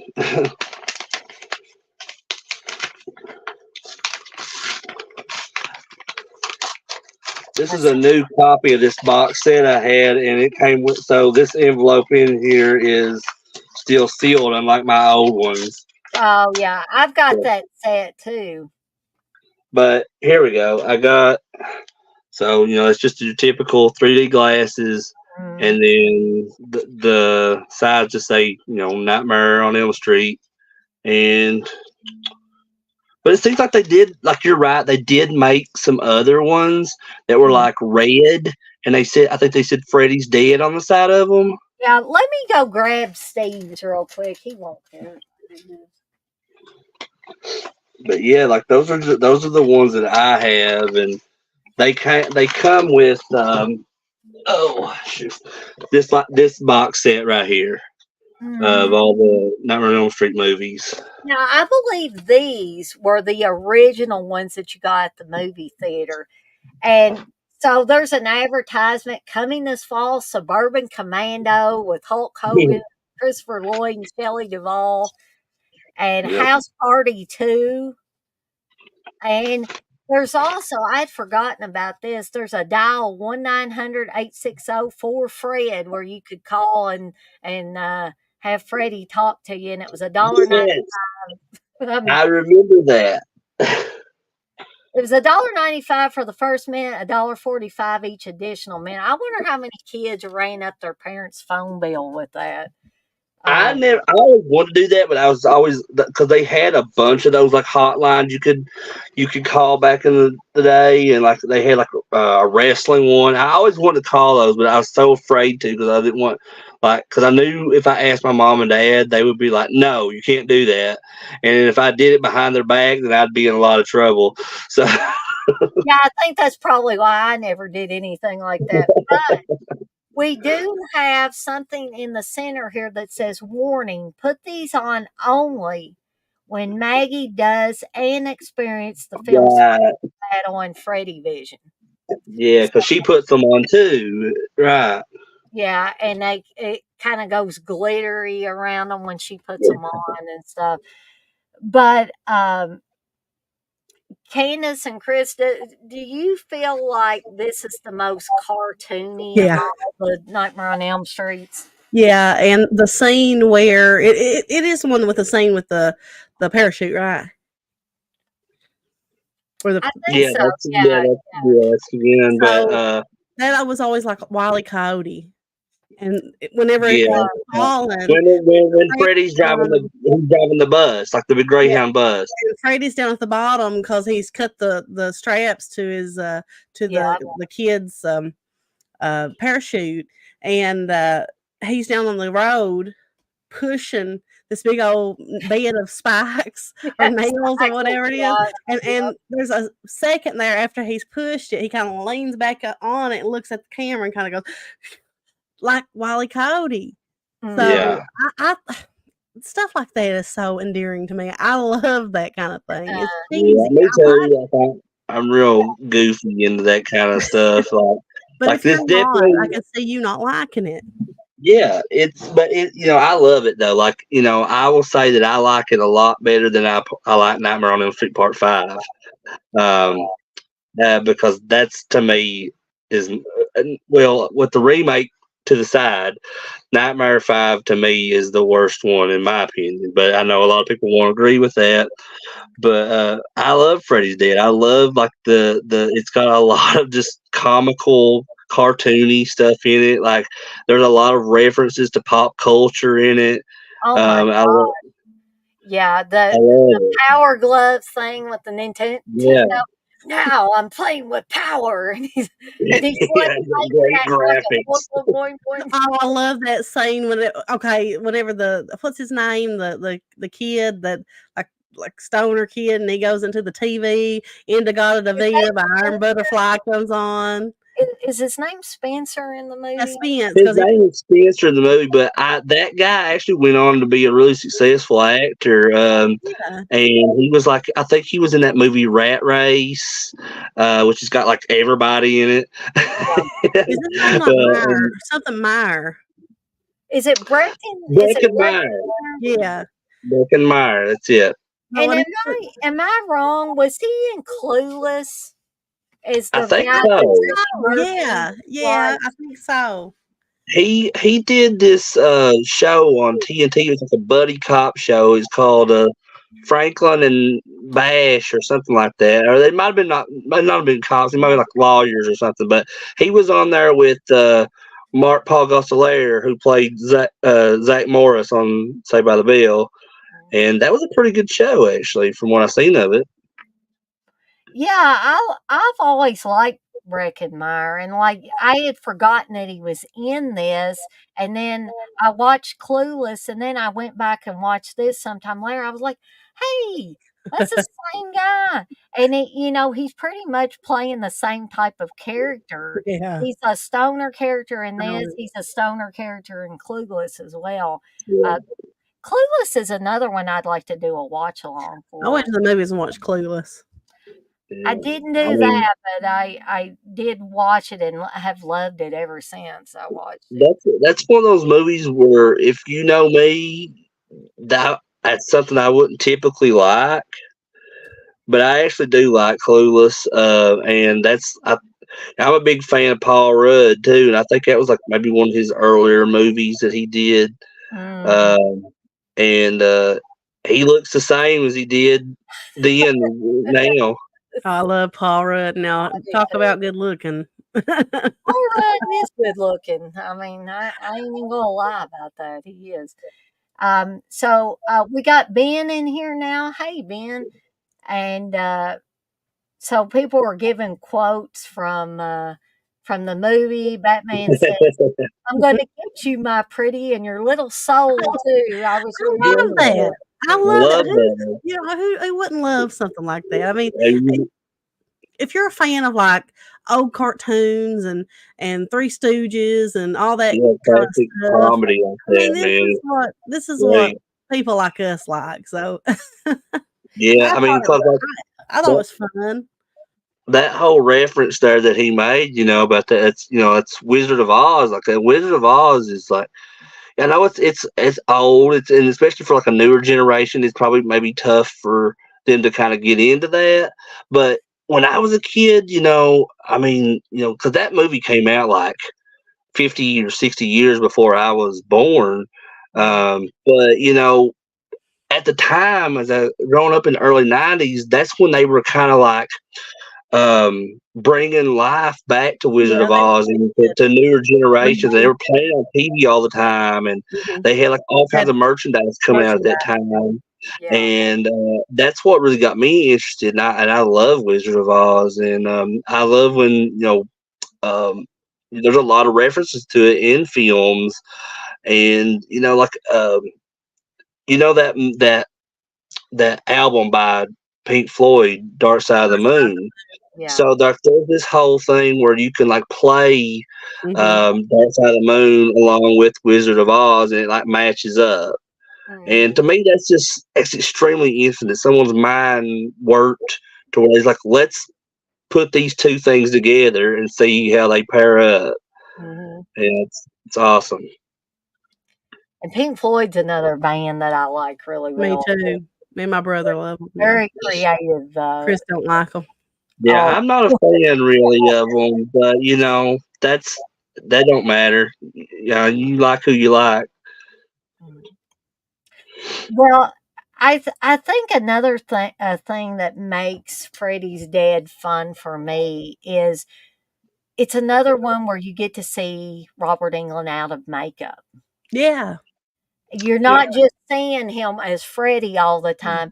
You actually, and some people put this down as a reason why they don't like the movie because the character of Maggie turns out to be Freddy's daughter. Mhm. mhm. people are like, "Where did all this come from? Why is why has he got a daughter and all this stuff?" But I think it added Me to too. the Freddy lore. Mhm. Yeah, absolutely. Because you look at Freddy, the way he is, all burned up into the nightmare world. He wasn't always that way. Yeah, and you're He was wondering how did he become this way, and it yeah, shows, you he was a know. guy. He was a regular guy, but he was a psychopath. But and he just became a psychopath again in the afterlife. 'Cause isn't it like It just- these some kinda ancient beings that's going yeah, around I looking for the remember that. worst of the worst to give these powers to. So that Mm, makes you wonder, was there others besides Freddy in the past, you know? and I like Alice it. Cooper is Freddy's dad. TJ brings that up too, so you Yeah. get that thrown in Yeah. there. There's a lot of cameos in this. You got Alice Cooper, and then you got Roseanne and Tom Arnold when they were married at the time. They were in this. Then Johnny Depp even has a I cameo like in that it. scene. And this is the Brain on Drugs commercial. Exactly. Which they just did that as kind of a throwback because he was in Mhm. the original Nightmare film. Mm. Jake says, "Do you have any caffeine pills, some coffee, maybe some Coke? I meant the soda." And Twisted X says, "Check out Bad Influence starring Lisa Zane," which I'm glad you brought up Lisa Zane. Lisa Zane is who plays Maggie in the movie. Mhm. And I think she's a great addition to both the Nightmare on Elm Street series of films and to go back to the Freddy lore. Instead of folklore, we're talking about Freddy lore, all the stuff that made Freddy who he was. He was the bastard son of a thousand maniacs, but he grew into a man who had serious issues, Yeah. and he was a psychopath. But he's one of those people that you want to know more about him because Yeah. I think it gives you a better enjoyment of the films as a whole. And even though some parts of this were cartoony and like way out there, you got to remember though, we're dealing with a franchise that made its mark dealing with nightmares. And Mhm. in a nightmare, anything Mhm. is possible. Yep. Anything is possible. That's what I was thinking, one of the thing that is unique with the Nightmare on Elm Street films is as it goes along, the more cartoony it becomes. It's like that becomes a mark of Freddy, 'cause Hmm. of how cartoony stuff is. It's Mhm. what other killer do you see that does this kinda stuff? It's unique, and I think that was the appeal of, the Freddy character, and that's why they come out with all this stuff, like, for kids and, Freddy Yeah. dolls and splat balls and just, I Yeah. had candy. all that stuff. I had the Freddy doll that you pulled the string and he would say Yeah, something. He didn't say any explicit stuff, no, but he would make certain lines from the yeah, but So, I don't think that coulda worked with any other horror character. I really don't. mm, I no. don't think it coulda worked. Well, I because it a just lot worked of out that them way. at that time didn't talk. Jason didn't talk.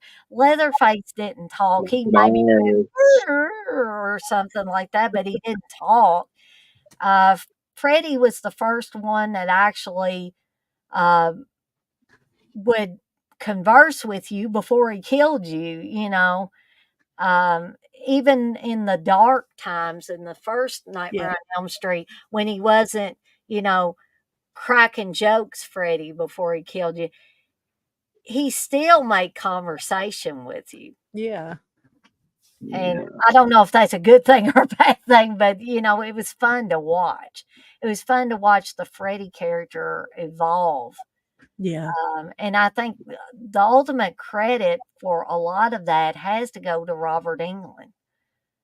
Yeah, And Robert I agree Englund with that. played Freddy, and all of the films tell that damn remake, but that's Yeah, another story for another day. Yes. yeah, and like just to not to get off track, but just to go back a little bit what you were saying, you were talking about the Freddy doll. That reminded me. I remember reading a few years ago the factory that produced those dolls were in the same assembly line as the pull string Pee Wee Herman dolls. Oh wow. So there are a few dolls out there that the voice boxes got switched around on. So Pee Wee's got Freddy's voice and Freddy's got Pee Wee's voice. Oh, that's hilarious. That'd be awesome. Could you imagine getting that for Christmas? It The might sweet little Pee now Wee there Herman are kid. kids Killer. that get traumatized by that. They go pulling and expecting it to hear Pee Wee Herman, they hear Freddy Krueger. It's like, oh my god, mom, dad, what is this? Oh my gosh. But it would have been cool for me to get Yeah. something like that. I would have been like, this is awesome. It looks like Pee Wee Herman, but it's talking like Freddy.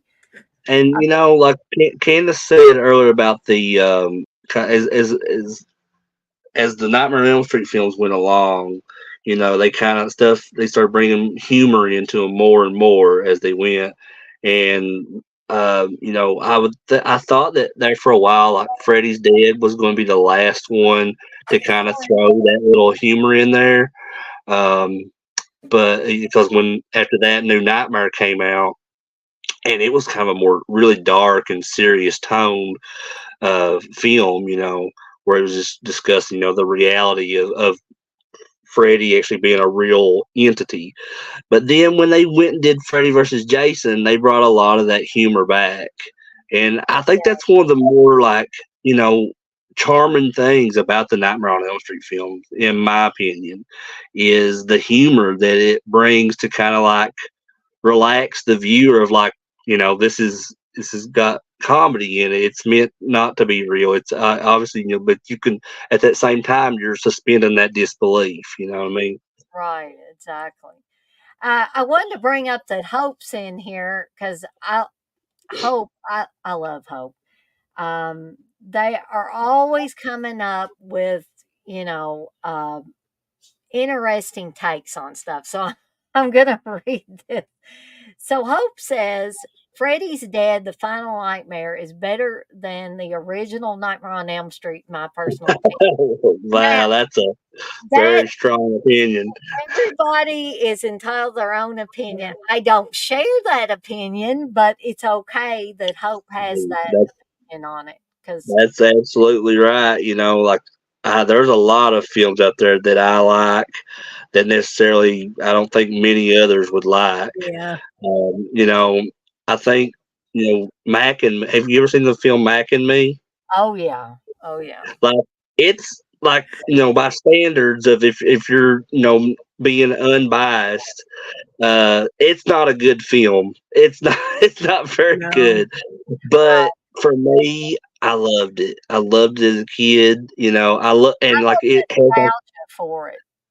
it has this scene in the movie where like McDonald's was obviously a sponsor of that film, and I loved McDonald's at that time. Growing up as a kid, and getting Happy Meals and all that. I loved the McDonald Land character. So like that was just there's things like that will be in movies that will kind of like pique my interest. Like like that's something I was into as a kid, and I will love that movie because of that. Um, Mhm. but yeah, yeah, that's not everybody has the same opinions on things. I've learned that the hard way. That's what makes But I everybody think so cool. I think that's what's great about our little group here is that I never see anybody saying, "Well, you're just stupid. You're an Yeah. idiot because No, that don't fly. That don't Stupid fly. black in that movie, Dana. I'm stupid for enjoying the Horror House on Highway 5." Yeah, me too. I'm right there with you. Um, Batman says, Dana, what about Billy from Black Christmas? I think what he's talking about is I said a lot of these horror franchise characters didn't speak, but the thing about Billy from Black Christmas, Billy was basically a one and done thing. Bob Clark did not. make a whole franchise about this character of Billy. Uh, but yeah, he does talk, and he, does have a personality, albeit a very psychotic personality. But um, I guess you could work that in there too. Um, Hope says Dana needs to rewatch the remake with Crater. Well, No, I sorry, buddy. would do that if other people would want to come on here with me, but it doesn't sound like Chris is. Come on, Chris. Don't be a sports Nah, sport. nah, I'm done. I watched that movie one time and I'm done. I actually paid money to go see that damn thing. I Yeah, did me too. too. Ooh, man. No, crap. Twisted X says it's sad that today's society doesn't have a Freddy for moral support. There you go. Positivity, I like it. Hope says Mike and me basically the rejected ET, right? Yeah, it is. It's definitely like the 100% rip off of ET. Hmm.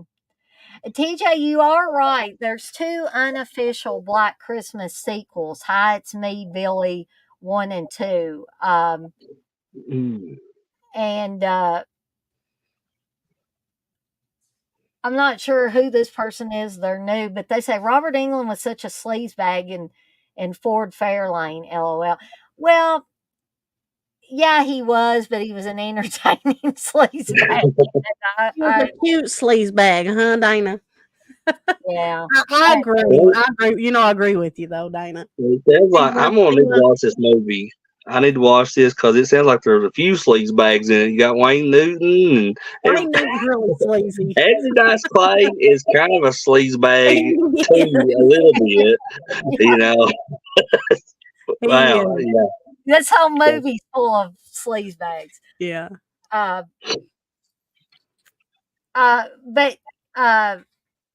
you say you loved his accent. I did too. I loved his accent. I absolutely love the accent. Yeah, and I don't know what my dog is doing. Hold on just a second. I'll let Candace and Chris keep y'all entertained for just a second. I just see a comment on here from Rob Zombie Chick 420. I think it says, I feel like Robert Englund can come back in a voice role for Freddy. Just have Freddy CGI.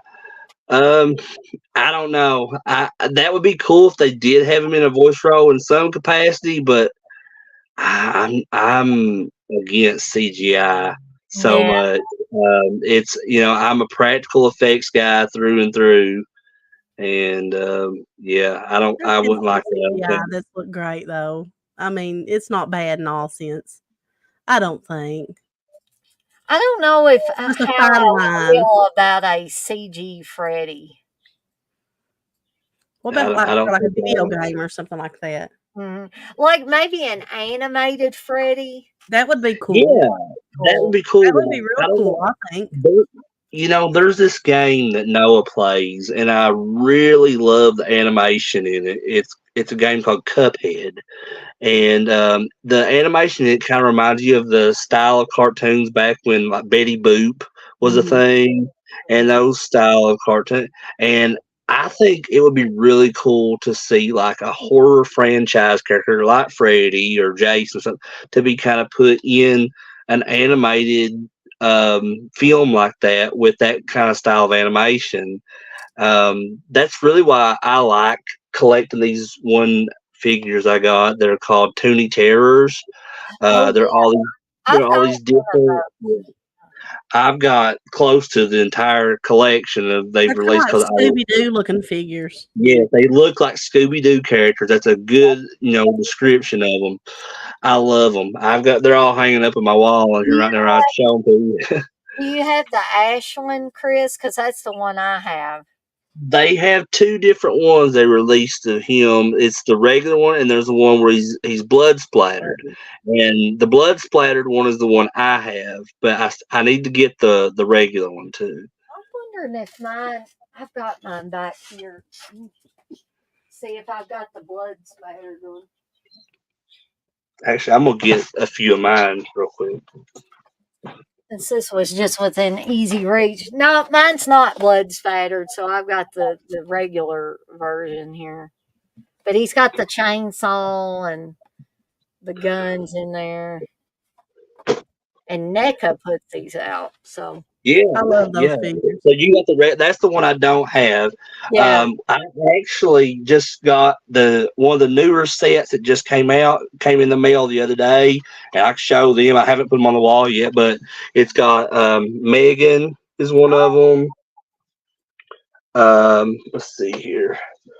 I got this one has the Fiend from the band The Misfits, Uh-huh. which I think they took that. It's called The Crimson Ghost. I think it's from an old '50s film called The Crimson Ghost. So I got that one in that set. There's the Tar Man. Oh, that's awesome. I'd love to have that one. Yeah, that's probably one of my favorite ones I've seen them make thus far because the picture I'm showing here on video, it just don't do justice what it looks like in person. It's really awesome. But my favorite one thus far that has come out of these Toonie Terrors that I got in this set is my Vincent Price. Oh, that is cool. And that's probably one of my absolute favorite figures that I own. Because I love Vincent Price. That's, I could do a whole video on just him. Kathy says my grandson loves Cuphead, so I think it's probably because I don't have any kids that I haven't heard of Cuphead, and I don't work for the library system anymore. I bet if I worked for the library system still, there'd be kids playing Cuphead. I'm sure. TJ wants to know anybody buying the life size Megan. Oh, I've seen those at Horror I Hound. bet they're cool, but I wouldn't be able to afford them. I can guarantee. I've not even Yeah, seen. they're expensive. I think I want to say around 300 or 400. I think maybe. But it's I never I did like get my life size Chucky. Chucky doll I wanted. You have that, don't you, Dana? I don't have the one that I've got the Spirit Halloween version. I'll say Oh, that. okay. I wanted don't- that big one.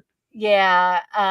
Now I believe Garrett has the actual I don't Yeah, want to he has term, but I think the, he's got the real expensive one, right? yeah the Trick or Treat Studios one is the one that Garrett has, and like I did when too. when they did the Kickstarter on that, like He it put had like money on it, I think.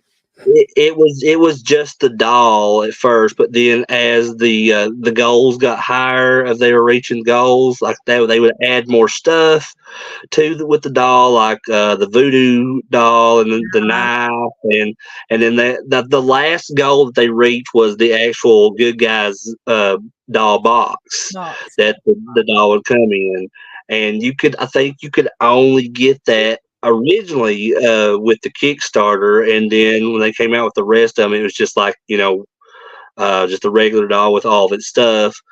But I think Trick or Treat Studios may have did a re-release on that where everybody could buy it in the Good Guy box. I'm not sure about that. I could be wrong. But that one was, I'm like Candace. I wanted that so bad, It but was so there's screen just no accurate. way that I could. I wanted that.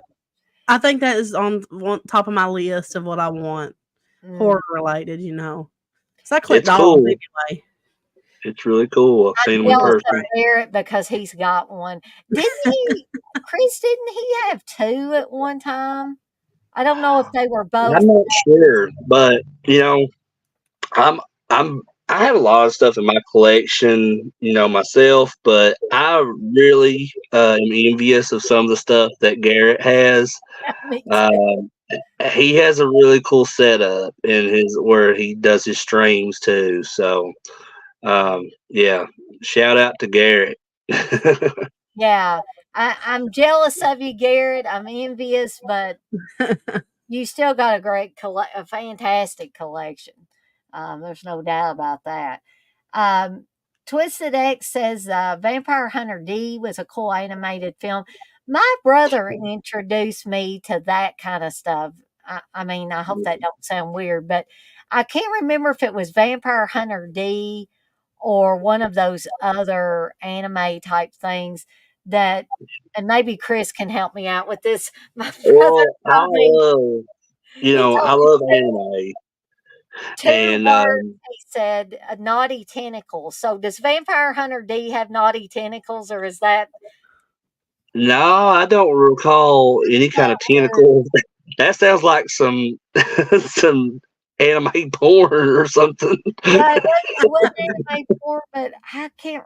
Um, I don't know. I can't remember the other one he talked about, but Vampire Hunter D, and then there was another one too. But There's a one because like the first vampire anime I knew of was Vampire Hunter D, um, and I love it. And there's two of those. So there's Vampire Hunter D and Vampire Hunter D Bloodlust, and I love those because like I already liked anime at that time, and then I was into horror too. So when I discovered those, I actually bought the second film before I seen the first one because I just found it like at a Best Buy one day, and I was like, oh, that looks interesting to me. So and I loved it. And then there's another one. It's about vampires called Blood: The Last Vampire. Um, Again, it's just like a standalone film. And then there was a series they did called Hellsing, where the main character is a vampire named Alucard, which is Dracula backwards. Um, and his like he falls in love with like this girl cop, and she's wanting to become a vampire and all this stuff. And it's pretty cool. I like it. I think the other one, I think the title of the other one was Legend of Overfiend. Maybe that was Mm. the one that had the naughty tentacles in it. If Yeah, I Vampire don't know that one. probably that one. Um, TJ says Carrot's got those personal trainer bugs. Evidently. Uh, let's see. Twisted X says I want a life size crypt keeper. Oh Me yeah. too. Me too. That would be cool. TJ says I just got the John Carver Toonie Terror and the Chucky Tiffany set. Ooh, that sounds cool. TJ, you'll have to show those maybe tomorrow night when you're on the stream with me talking about Creep Show. Um, let's see. Chris, Hope wants to know if you're going to see Beetlejuice too. I bet y'all are going to see Oh, Beetlejuice Of too. course. without question. I'm, But I the, want to go yeah, see it, but I bet Steve won't want to go the Oh, movie. I'll take you, Dana. yeah, come down here to Hazard. No, we ain't gonna go to Hazard. We'll go to Well, Dana. no, we There won't were watch the it good in theaters. Hazard. But, We're not gonna go here. If y'all want to yeah, make the trip to Louisville, I'd go with you. yeah, we'll do that. I'm sure you all got better theaters anyway. So Yeah, I Well, can't wait to watch it. we could go to the AMC theater where I've got I'm a Stubbs member now, so we I've get never been to one of those. No, I've never they're been. pretty nice. They're pretty nice, and I get to skip the line because I'm A-list member, Stubbs member, whatever you want to call that thing. Yeah, we'll make a date if Steve don't want, even if he does want to go. Yeah, we Hopefully gotta he see goes, that. and if Yeah, he we got don't, we'll to. just leave him at home Yeah. and let him Because rest. Beetlejuice is Candace's favorite film of all time. So I mean, when this was announced, like whatever it was a year or two ago, and they said they were going to start filming on it and everything, we were so kind of like sketchy, like about like what are they going to do with this film? Like, are they going, are they going to ruin the legacy of the original? Which I don't think. I honestly don't really think that most of the time about films because I just kind of just I like going in blind to a lot of stuff, new stuff, honestly, because I feel like the trailers and stuff nowadays give too much away the film that you're going to see, And now, but we did watch that teaser for Beetlejuice 2, and I did I too. mean, I'm impressed so far. I'm happy with the way that Michael Keaton looks as the character, and everybody else that's involved with the movie. Uh, you know, there's a girl I actually follow on Instagram. She has like an Etsy store, and she makes different like movie prop like replica stuff on her store, and she actually got to make some of the props for Hocus Pocus 2 a few years ago, and I don't know if she's making anything per se for Beetlejuice 2, but she got to actually be there on set while they were filming, and so she got like some of the photos of the set were from her. Like some of the first photos that were put out on the internet were from her, and I was like, wow. I said they've got all of these sets like the house and the different stores throughout the town. I'm like, it's dead on. It looks Yeah, great. Winter River And looks really good because it's the same place, you know. Right. mhm. Yeah, I was blown away when I watched that I teaser. got emotional. I really did because it's such a what people don't realize about me unless you really, really know me is that film has been my favorite film since I've ever have any memories of anything. Mhm. Beetlejuice is my very first memory of anything. And I would pack like I think I've already said this. I'd pack around like my grandparents all had like VHS copies. They had like backup copies, and I always packed around a copy of it to in case I went somewhere and they didn't have it because I watched it several times a day, every day. As a little kid, I'm talking about as long probably barely talking. Probably shouldn't have been watching it. It's got some scenes in it. But my grandma, I gotta tell this. My grandma told me, she said, I will never forget your face whenever you realized what he was doing in the scene where he says, nice model. She said, Mhm. when you realized what he was doing, you went, oh, Mama. And I probably watched it a million times, but I was just that little, probably shouldn't, like I said, probably shouldn't have been watching it, but we're guilty of it.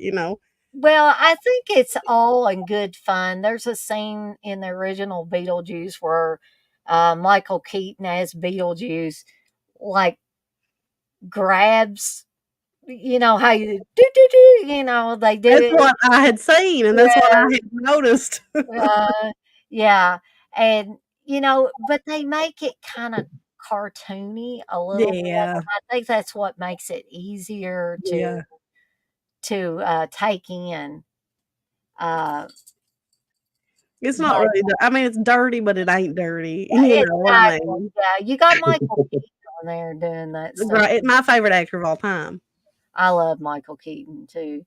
Um, I want to bring up something else Hope brought up. He says, or they say, speaking on vampire movies, in my opinion, the best vampire movie is a tie between The Lost Boys and the Fright Night remake. Now, I will I agree with agree. The Lost Boys, but the Fright Night remake. Oh, the remake? Oh, no, no, no, no. I thought you. But if you were I talking like about the the Fright Night original remake. Fright Night, I love the original Fright Night, Yeah, and I yeah, me too. um, Lost Boys is like a rock and roll vampire movie for me. That's what Yeah. Lost Boys is like. Well, Uh, because Michael in the Lost Boys they was made to look like Jim Morrison because there's a lot of imagery of Jim Morrison in the background and stuff. Yeah. And one of the main songs in the film is "People Are Strange" from the Doors. yep. And I'm a big fan of the Doors, a Me big fan of too. Jim Morrison. Maybe not a big fan of everything Jim Morrison did in his personal life, but as far as his music and his creativity and all that, yes, Yeah. definitely. He's one of my all-time favorite artists. Um, Blissel says, I'm so not getting any doll, especially life size. I'd be hiding. She wouldn't like my dolls then.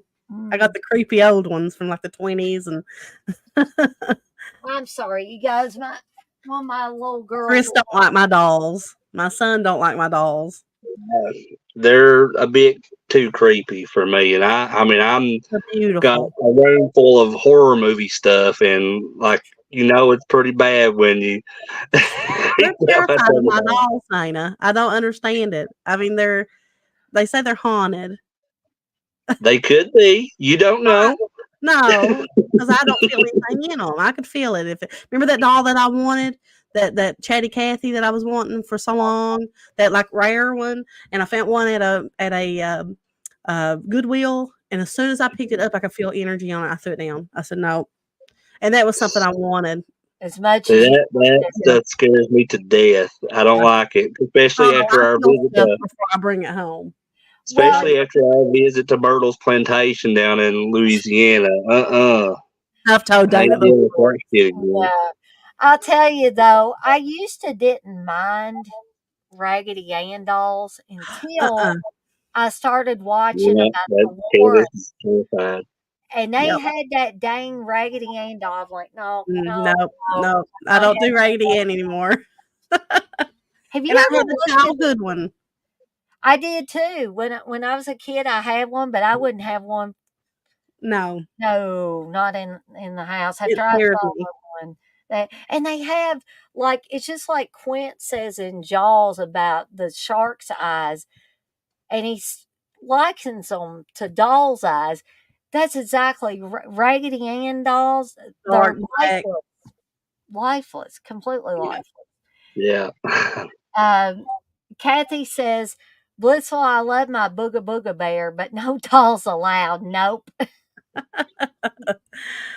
Yeah, hopefully nobody will be scared by their booga booga bears. I hope not anyway.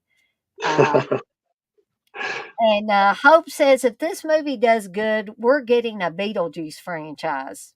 Oh yeah. Yeah, I mean, I Yeah, think that's pretty obvious because with the title being there has to Beetlejuice, be a third. Beetlejuice. I Yeah. mean, if you've seen the original Beetlejuice and you have to say his name 3 times in order for him to come into the human world, Mhm. I mean, with them naming that sequel, I'm like, well, they're obviously going to do a third one called Beetlejuice, Beetlejuice, Beetlejuice. No doubt about that. Um, hey, Russell. Russell says, evening all. Eclipse was a beautiful sight. It certainly was, Mhm. Russell. Yeah. It was exciting. Um, Kathy says, hi, Russell. I thought the eclipse was amazing. Yeah, because we're going to have to wait till 2044 or whatever to see another one like that. Hopefully, I'll still be around. I'll be like Me too. 68. I'll be just shy of 70. Oh my god. Uh, Blissful says, Candace, I'll have to tell you about my connection to Jill Morrison sometime. Oh yeah. Definitely. And TJ's going to really freak people out. He says, displaced souls need a vessel. That's why dolls were invented. Shit. I don't want to hear that. No, this is terrified of it. Like I said, Blissful's terrified. like, TJ, no. No, that's like there's not many things that really creep me out in this world, but like these weird freaking looking dolls that are like from like the 1940s and 50s. I just something about them that just gives me the heebie-jeebies for real. I see these little broken dolls that have these little cracks and crazes in them, and their little little tin eyes, and they're like they're composition dolls from like the 20s and 30s and stuff. And I just see such beauty in them. And Chris is like, "Get that away! I don't want to someone Yeah, that it's like I'm living in my own personal horror film with these things. Oh my gosh, you I love can them. imagine some of the conversations Candace and Chris have about these dolls. Yeah. Well, Well, I but had I this. tell you that stuff scares me. But there's a movie that I absolutely love that kind of involves that kind of thing, and which is Dead Silence. Um, Oh, I love I Dead love that Silence. film so much. Now, Kathy wanted me to share my shop link. So, for those of you that are curious about my shop, I have put that in the chat. Check Uh, it out. I'm starting to work on getting the t-shirt options on there. I've got a draft. I just haven't published it to the site yet. There's this great guy on YouTube. His first name's Freddy, and he does all kinds of tutorials on WooCommerce, which is what I use to build my shop on Bluehost and WordPress. It's like a combination of things. Bluehost hosts it, and WordPress is what you actually use to make your site. So if y'all want to go, the Booga Booga Bears are there live on there. So if you want to go see, if you might be interested in buying one, I do have those on there. TJ says that's why Annabelle wasn't scary. The doll was designed to be overly creepy on purpose. Yeah. Yeah, I agree with that definitely, but I still did enjoy the first Annabelle film. There is a scene in that film, and I hate to spoil anything if nobody's seen it, but there is a scene in that film that really, when me and Ken saw it in theaters, and there's a scene in there that absolutely made both of us gasp at the same time, and it involves the baby. Oh yeah. Like it's later in the film, and he's like the baby's in this baby crib, and it like gets thrown across the room or something, and it looks so real, even though I know it's not. But I think at that time when that came out, Candace was either pregnant or she had just had Noah, so that was kind of like traumatizing to us. And Yeah. that Yeah. was, It was. and also when Noah was just the first few years of Noah being alive, um, it was really hard for me to watch the first Pet Cemetery. Oh, Uh, yeah. That would make sense. yeah, so but yeah, I just wanted to bring that up about Annabelle. Like I still like that movie, even though they did. I agree with TJ. They did make the doll overly creepy. Which it is really creepy looking. So we can continue to talk about anything you guys want, but I guess before we get too far away from Freddy's Dead, we probably should go Yeah. ahead and give it a rating. And I'm going to give it a 4 out of 5 just because it's so dang entertaining. And I just love Robert Englund. And I think he does even this movie that is so over the top compared with some of the other Nightmare on Elm Street films that he still does justice to the character of Freddy in it. And so it didn't get a 5, but it does definitely, in my opinion, deserve a 4. So I'm going to turn it over to Candace and Chris, whichever one wants to go first and give their ratings. I gave it a 4. Okay.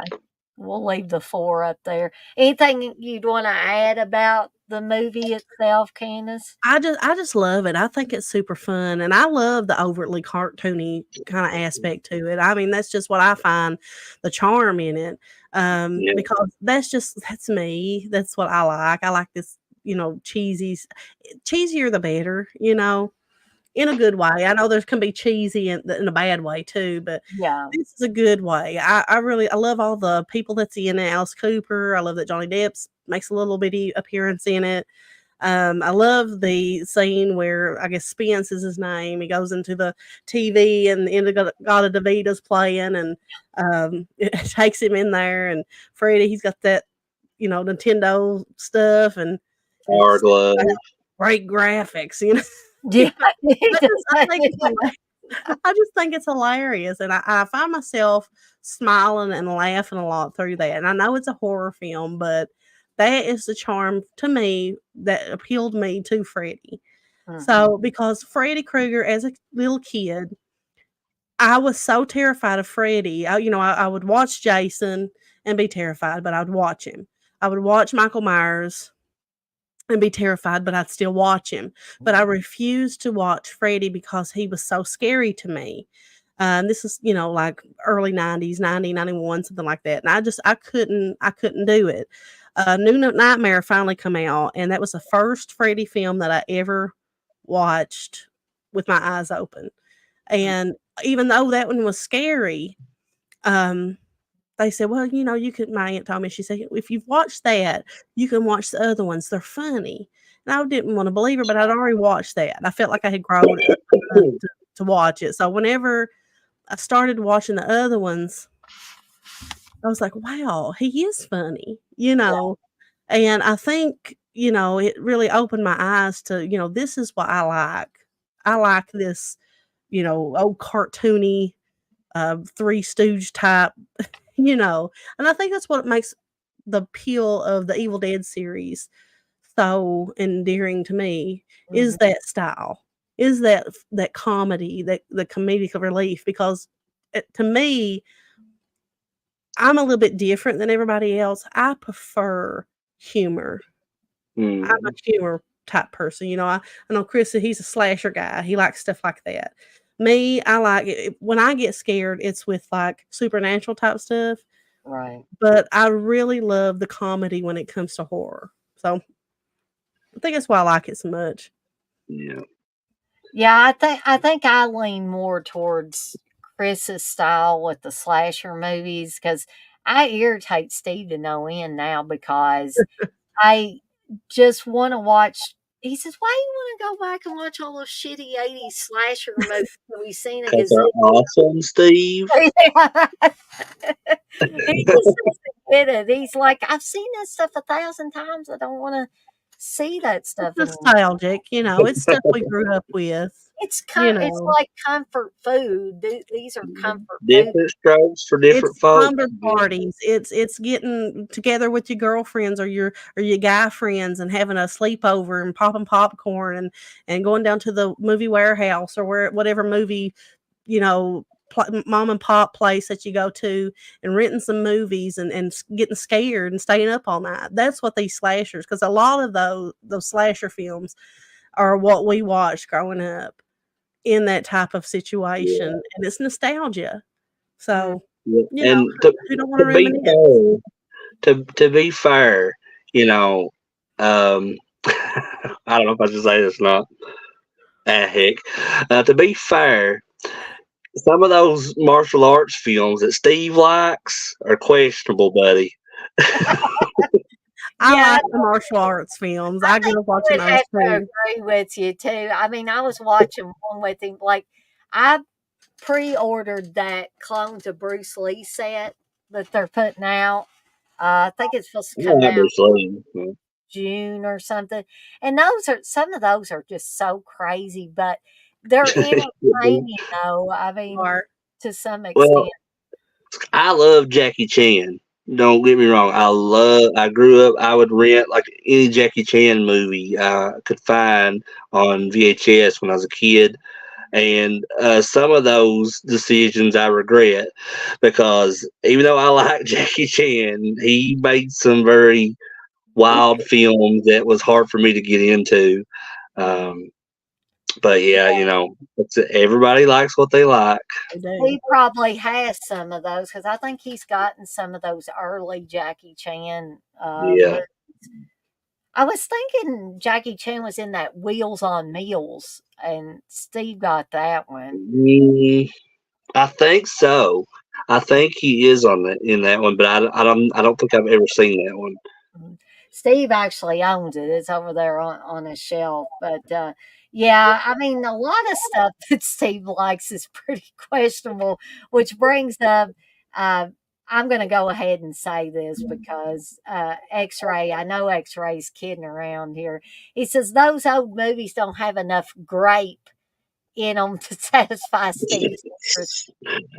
Well, And everybody knows what that means. Yeah. Anybody that knows the Dead Pit Boys, that knows Steve, knows exactly what that means. But let's see. TJ says low three for me. It's got some moments less melodramatic than part five, which I don't want to forget to ask Chris what his rating is for Freddy's Dead, by the way. um, you want me to go ahead and do that now, or Yeah, if you want to. Yeah. okay? Yeah. I mean, I love this movie. So I would rate it a 4, and I think a lot more people would really enjoy this movie if they looked at it as not a part of the Nightmare on Elm Street series and Mhm. just kind of go into it as like a standalone film where but that's me though. I like the humor in this, and I like comedy almost as much as I like horror. you Mhm. know um Evil Dead 2 is one of my favorite movies of all time, and that incorporates a lot of that Three Stooges humor in that film, along with Army of Darkness as well. But and I just love, silly. I think everything should have silliness to it if it was Yeah, up to me. I love Mhm. dark comedy. Because yeah, because everything like kind of when you have silliness in something, it brings light to it. You know what I mean? Mhm. Because you don't you're not like because you can go through one of these like torture porn horror films and it just be absolutely miserable the entire time, and there's no It'll like it'll anything making things better. Mhm.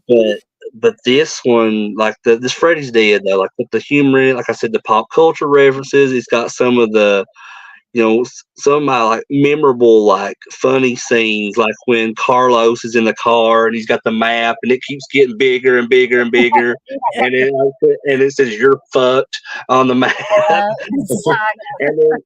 and then you got some like very like crazy inventive kills in this Yeah, movie, like with the Power Glove Nintendo stuff, and then my favorite kill in the film is with Carlos because he has to wear the hearing aids, Yeah. and then Freddy pulls out like this chalkboard and he like starts running his glove against the chalkboard with the blades of the glove, and it's like making Carlos's ears get like bigger and bigger till his head explodes.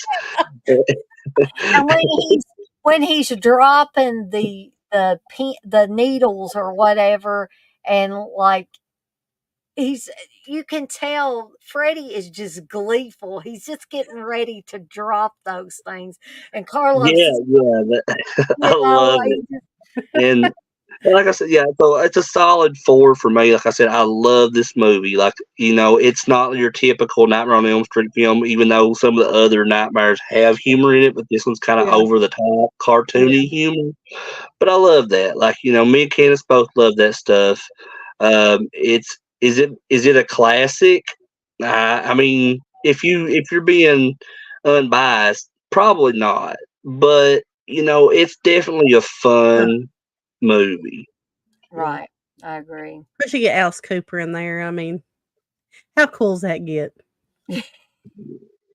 Yeah, because Alice Cooper is just cool by He himself. is. In a I love movie, Alice Cooper. and it's fantastic. I mean, I love as more time goes on, I love Freddy's Dead more and more. Yeah, I think what I was disappointed in the first time I saw it is the whole dang movie wasn't 3D.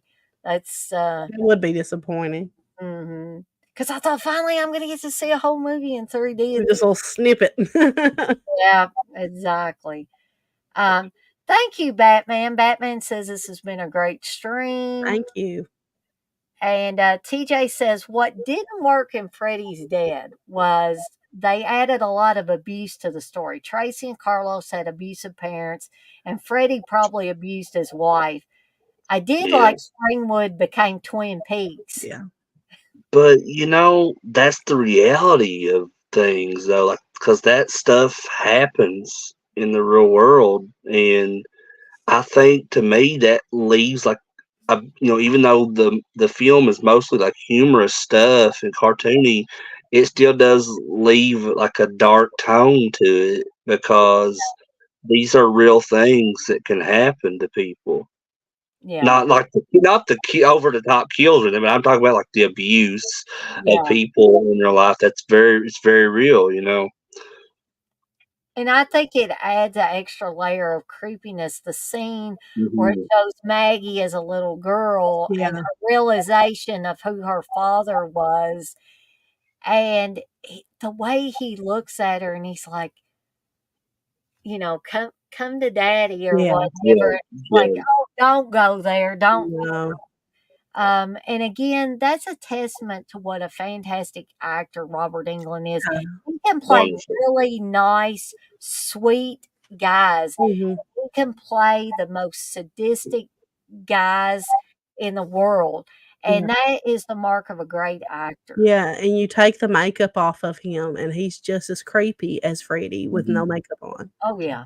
You know, And he has such range too, because he can play this absolute, creepy, psychotic killer, but then he can also play, like this very sweet and lovable guy, Yeah. in films as well. he is a very sweet and lovable guy. What I've seen him interact with my son showed Yeah, me humility and showed me a kindness that was really deep. I mean, the stuff that he said to my child, he didn't have to say, an no, encouragement and tell him that he's going to go far for no. I mean, nobody asked him to stop. He just did it no, because he's seen this young man that was, he seen potential in, and he just wanted to offer words of encouragement, and that's where I seen, wow, he is really just this really kind, awesome, cool person. yeah, and this is Robert Englund. Like, this is one of the top guys that they could get for these horror conventions. And he took his I time mean, out with that. he's a headliner every single time he's at a show. And you got some of these, and like Ken said, nobody asked him to stop and talk to Noah or anything. He just did because he's a kind person. And that speaks volumes to me about Robert Englund. Even though he is as big as he is, and he makes the big money at these conventions and in movies and everything, he is still just a regular guy like everybody else. Yeah. And he has the decency to treat everybody the way they want to be treated. Right. Exactly. Um, and I'm really excited about it, meeting him I at the can't wait for you Hollywood to. Bowl. I hope he doesn't have to cancel for any reason. Oh gosh, so keep our fingers crossed, Yeah, Dana. I want you to exactly. meet him so bad. You've never met him, right? You No, haven't met him, no. no. I can't wait for you to meet him. I really can't. Um, Blissful says, I gotta read this. Steve's movie choices don't bother me. What blows my mind is the man doesn't like bacon. He Yeah, that's doesn't. awesome, Steve. What's wrong with you? Oh, no, the man does not like bacon. He doesn't like pork chops, Oh gosh. but he'll Wow. eat pulled pork sandwiches all day long. But he Yeah, doesn't me like too. bacon or pork chops. Pork chops is the best. Yeah, Pork that's a chops and that's a applesauce. regular meal for the Praters.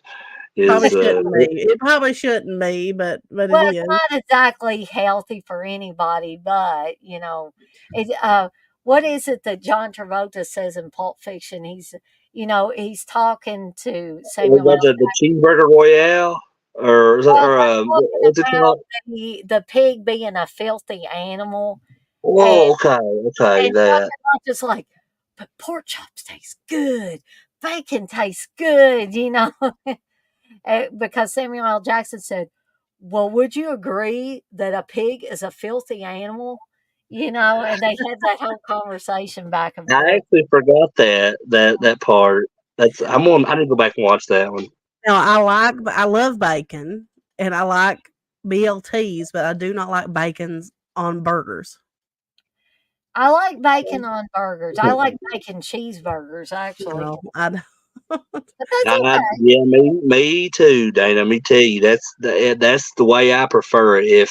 If I'm eating a burger, like if I have the option to put bacon on it, I'm absolutely putting Chri- bacon on Chris it. got this bacon and peanut butter burger, and that's another thing I'm not a big fan of is Mm, peanut butter. that wasn't too great though. The one that from Sonic, is that what you're talking about? I think that's what it was. Yeah, that wasn't that great. Well, Blissful's talking about loving bacon and brownies. I've never tried bacon and that brownies. sounds good. Put a little caramel on there. That sounds That good. does sound good. We need to do that, Candace. Let's do We don't need to do bacon. that, but Yeah, we probably will. yeah, yeah, Y'all we need to do do. that and do like a live taste test. And Oh goodness, uh, Dana, think of something horror related that you can do that and create that with caramel and like a turtle I'll work brownie. on that. Oh, hey, Dana, I can do see like a Dana. I can see the wheels just turning in Dana's head. She yeah, comes up with these great recipes. do like Oh, a Motel Hell themed bacon brownies or oh something my like goodness. that. That That would would be be interesting. That because you know how like he has like the big pig head on at the end of I think that'd be cool. Do the Burbs brownies. Burbs bacon brownies.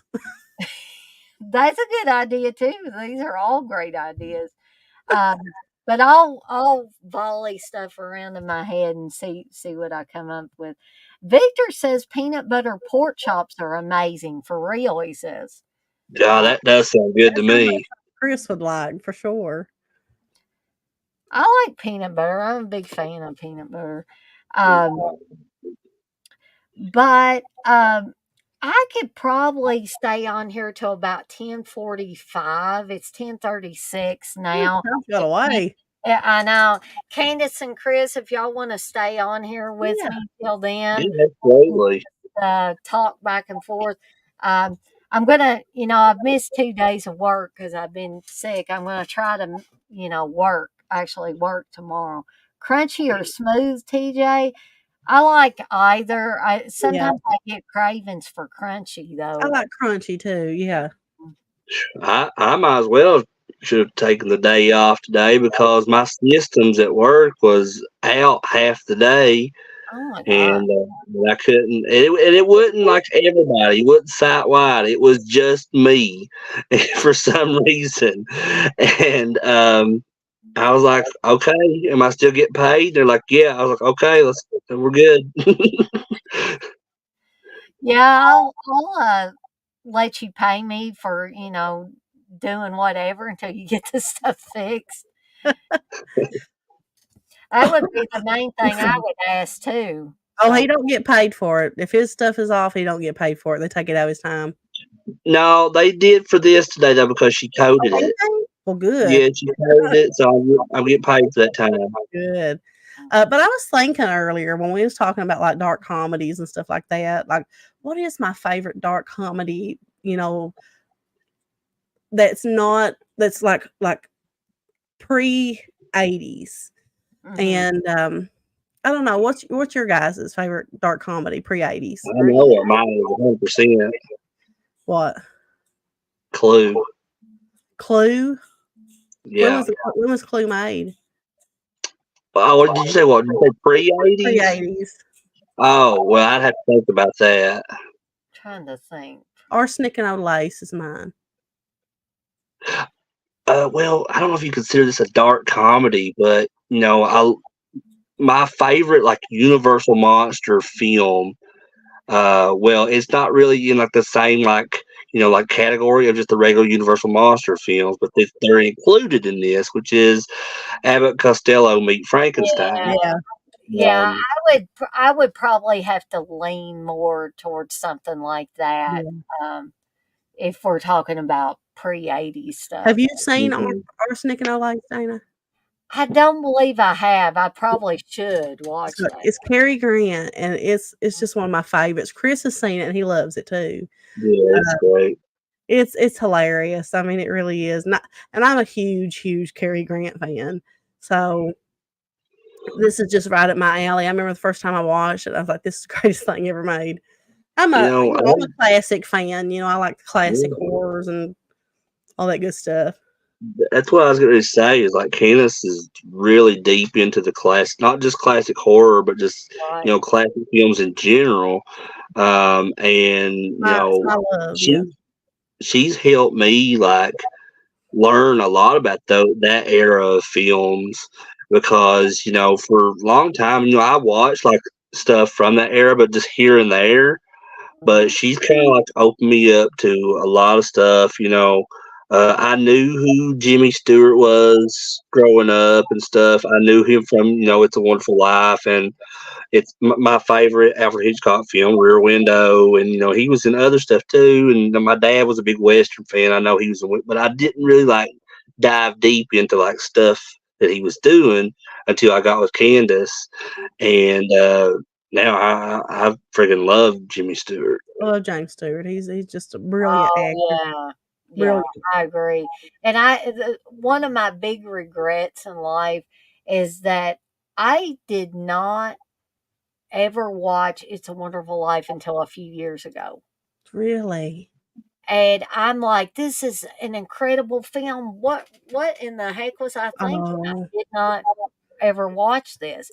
And I told mhm. my mom about it, and I don't think her and dad had seen it either. And so, based on what I told them, they watched it, and now they like it really well I too. grew up watching it every single year around Christmas, and even whenever Christmas was, it wasn't even Christmas time. My dad, that was one of his favorite films, one of my grandpa's favorite films. And I remember last year was the first year I couldn't watch it, because it was right after my dad passed away, and I couldn't. I was like, Chris, I just can't do this. But I think the first time Chris really sat down, because I think, had seen it, before, like watched his parents watch it or whatever. Yeah, my dad likes it a lot. Really sit down and watched it, and we had this beautiful version.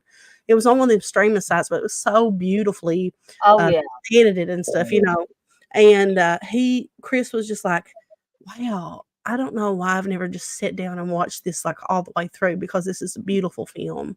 right. Well, And it kind of there's a lot of relatable things in that film, especially for people from the area that me and Candace are from, of southeastern Kentucky, and there's a lot of hardships that people go through around here, and you see a lot of that in that movie. And when if you watch as a kid, you might not really get that, but if you live in this area, you watch that as an adult, it's a lot more touching, and it hits you in places that you don't expect to be hit.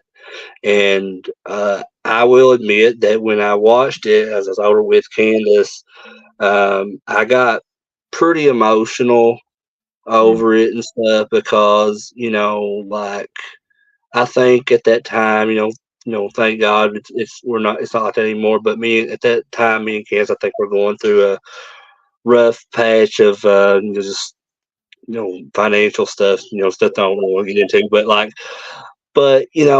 I kind of got it, and I seen that film as an adult, and like, it was a lot of relatable stuff, and it just, it's one of the greatest movies ever made. Oh, I agree. I agree with I that. see where Blissful says, I love Grant, but Bogart is my Yeah, guy. yeah. And then Russell says mine is James Cagney and Edward G. Robinson. There is a film, it's one of my favorite films of all time. It's starring James Cagney and Humphrey Bogart, and Pat O'Brien, I believe, is in it. And it's called Angels with Dirty Faces. It's one of my favorite films. And it's got one of the ending to it is one of my favorites. It's a gangster film, Yeah. and Cagney kinda goes yellow, at the end, and it's one of those films that just stick in your mind, because I love James Cagney. I love the gangster, films and stuff like that, but, um, I'm not the biggest Bogart fan, but I really like him in that. He don't have a huge role, but he's got a big role, but the title to that, The Angels with Dirty Faces, actually inspired the Mm, Home Alone movie Fake that came Yeah, Wood. out, what is it? The Angels with Filthy Filthy Souls or Souls. Yeah, that's Yeah, it. and then the second one, The Lost in New York, is like Angels with Even Filthier Souls or something like that. Yeah, But if you've yeah, never because seen that film and you like classic movies, I something? suggest that. That's one of the greats. yeah, when I met Candace, she was real big into that Turner Classic Movies community, Yeah, really Yeah. big into and it. so she was like always watching that stuff, and it just, That's back whenever it the like internet was fun. it opened up a big range of interest in films for me, honestly. because at that time when I met Candace, I liked stuff that I grew up with, watching from either the late 80s, early 90s, and up until then, whatever.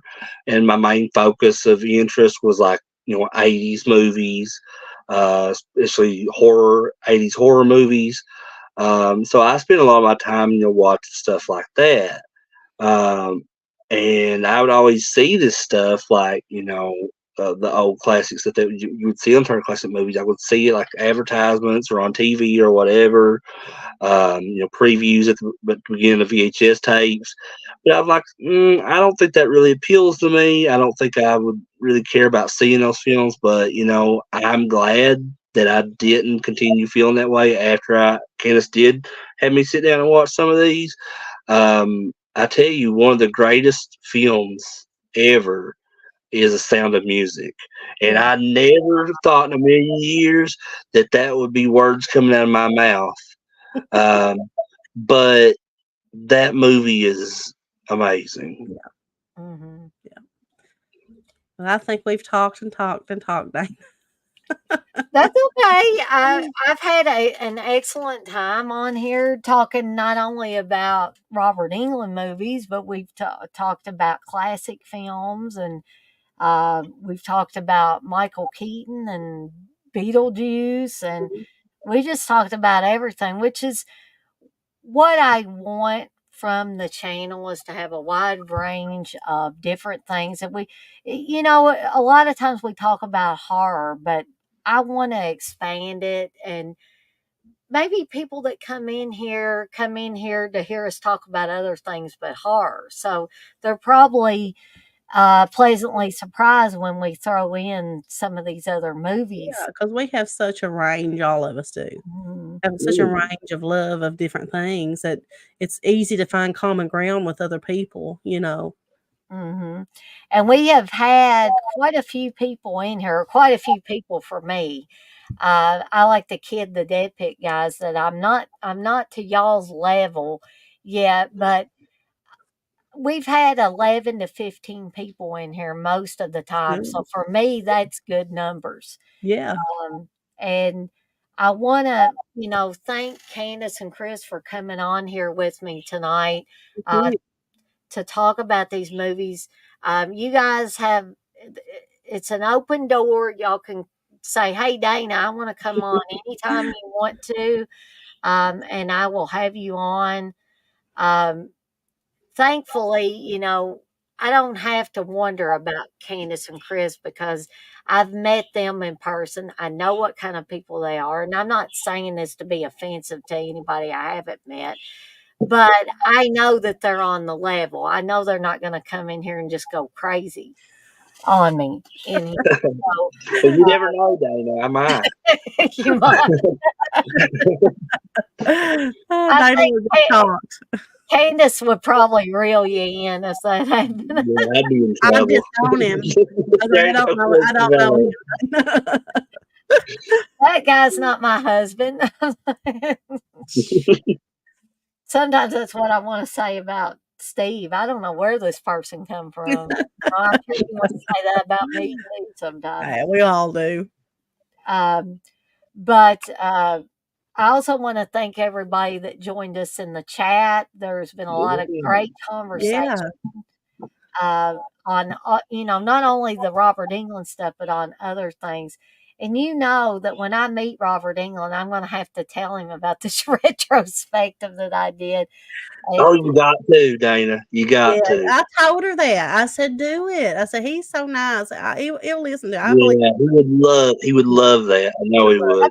I told William Cat about it because him and William Cat were in Big Wednesday. They did a play together and stuff like that. And I tell you, when I mentioned Big Wednesday and mentioned Robert England, William Cat was just talking to me about, oh yeah, yeah, we were in a play together back in the day, and he said, did you know that Robert England did the narration for Big Wednesday? And I said, I didn't know that initially, but what rewatching Big Wednesday, I was like, yeah, that is Robert England's voice on there. Hmm. I Uh, would love to see you meet him. That I would just love to just be like Yeah, around you, yeah. something, It see has to you be with him. documented. Dana's gonna be fangirl, and I know that she will be swooning. Um, hey, it's easy to do. Like I said, when the man started talking to us during that professional photo op, Yeah, I Christopher kind of went blank, and lost. my brother went blank.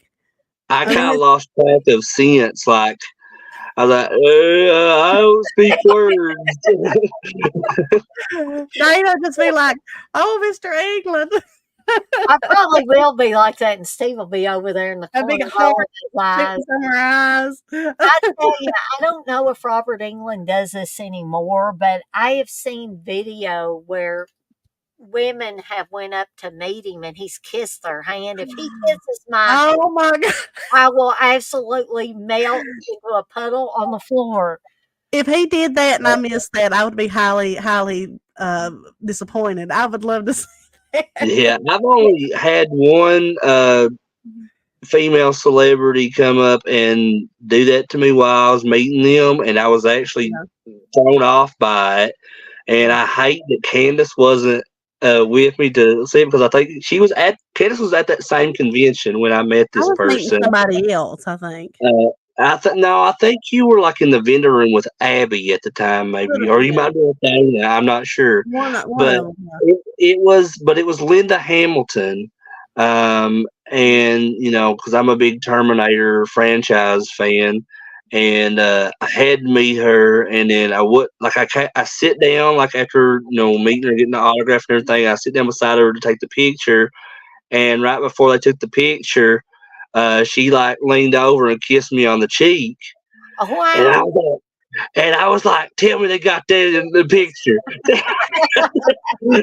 Well, Henry Winkler did that to me, and so did Doug Jones.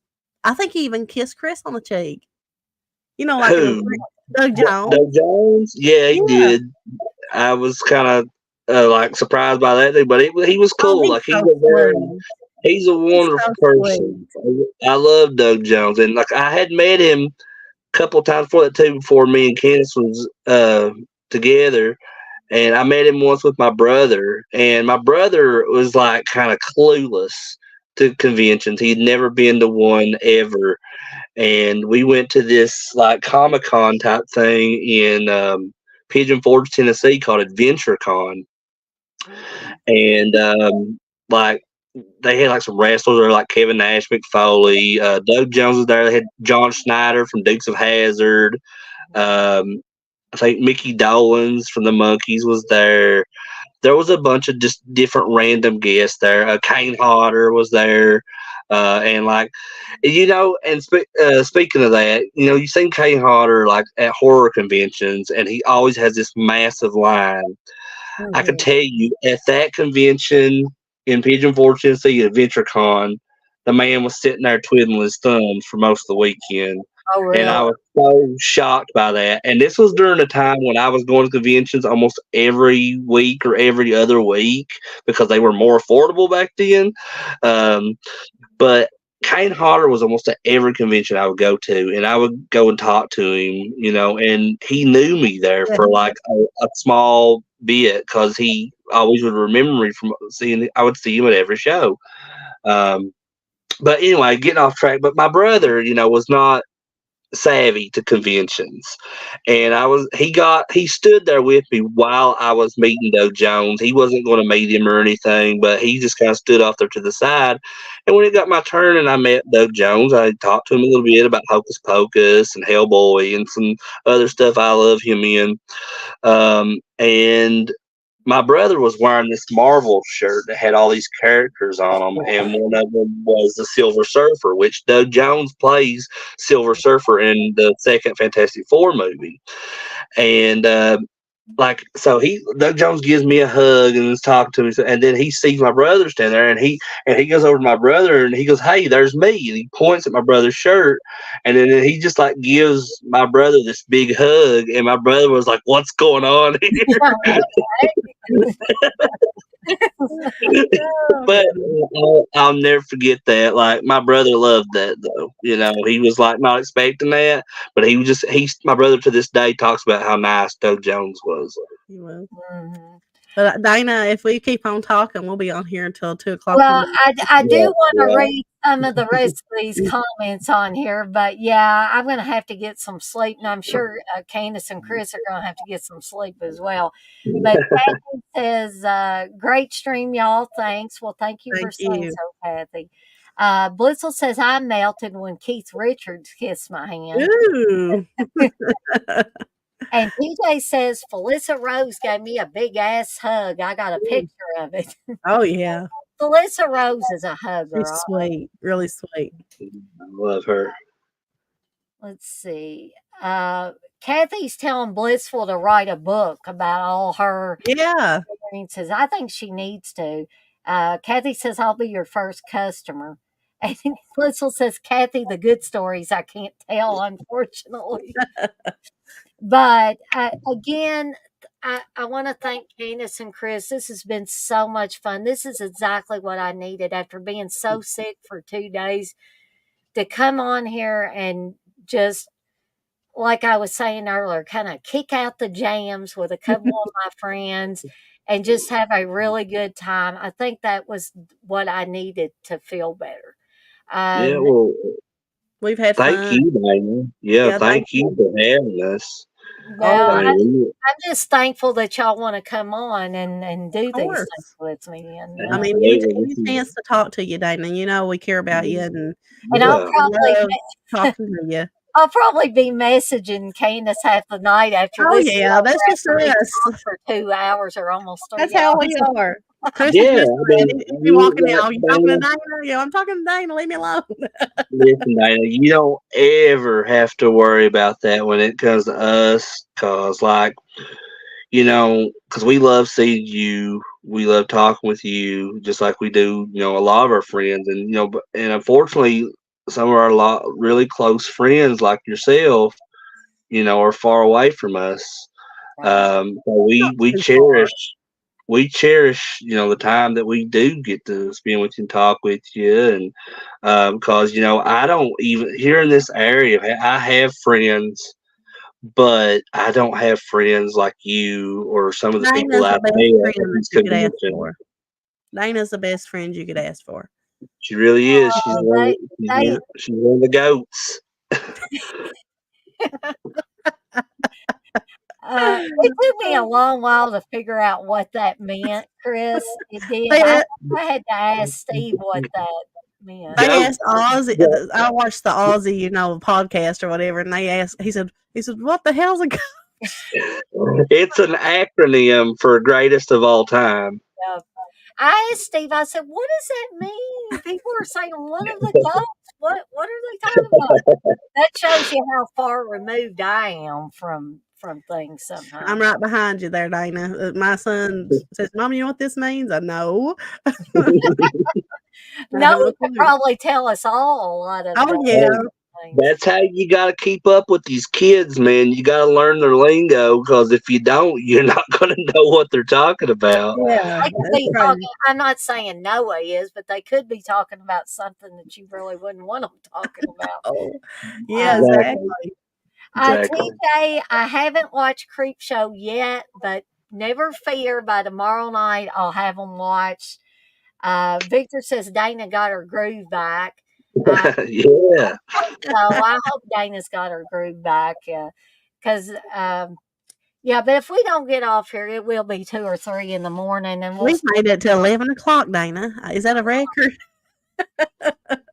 I know I've been on here with several people for watch alongs and we talked. So we didn't hardly talk about the movie, but we were on here for 3 or more hours. And me and TJ, when we started doing these horror on TV things, TJ can attest to this. We'd go I think we went 4 hours one time. Oh my gosh. And then You know, we got to cut it back some. I think that's what makes the best streams is that, while you have something that's actually scheduled to talk about, I think a lot of these side conversations is what makes things interesting.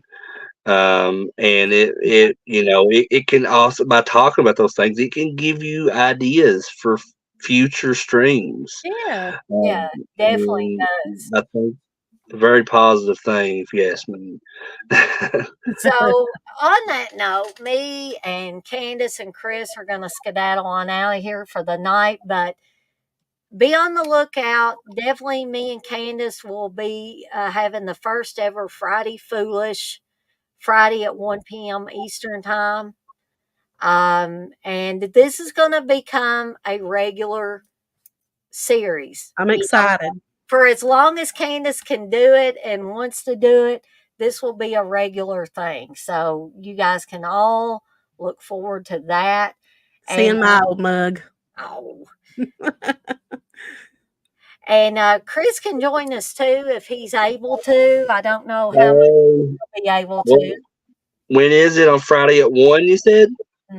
Well, Oh, this week it is. It may be a little bit earlier He'll on. be at work. it depends. That's what we'll see. Like, they've been, for the past several days, they've been offering like VTO, which is voluntary time off. So like, maybe if they offered on Friday, maybe I might take it and drop by or Yeah. something for that one. Sometimes Steve drops by in the chat. He'll be at work, but he'll come by for shows. Right. Right. Yeah, but unfortunately, Chris can do no, a drive-by. it won't be a regular thing for me because I have a regular schedule of Monday through Fridays. But yeah, I'm thankful that I get off half a day on Fridays with That's this job. good. I've never been able to do that with any other job, but No, this that one. sounds awesome. I think. So even though I'm sad to go when we've still got 11 people in here, but it's been fun. But all good things have to come to an end, don't they? And otherwise, we'll all be going tomorrow. yeah. And so, good night, Candace and Chris. Thank you once again for being on here. Thank you. And good night, chat. And we'll see everybody next time. So, Bye. Bye, guys. Love you guys. Bye.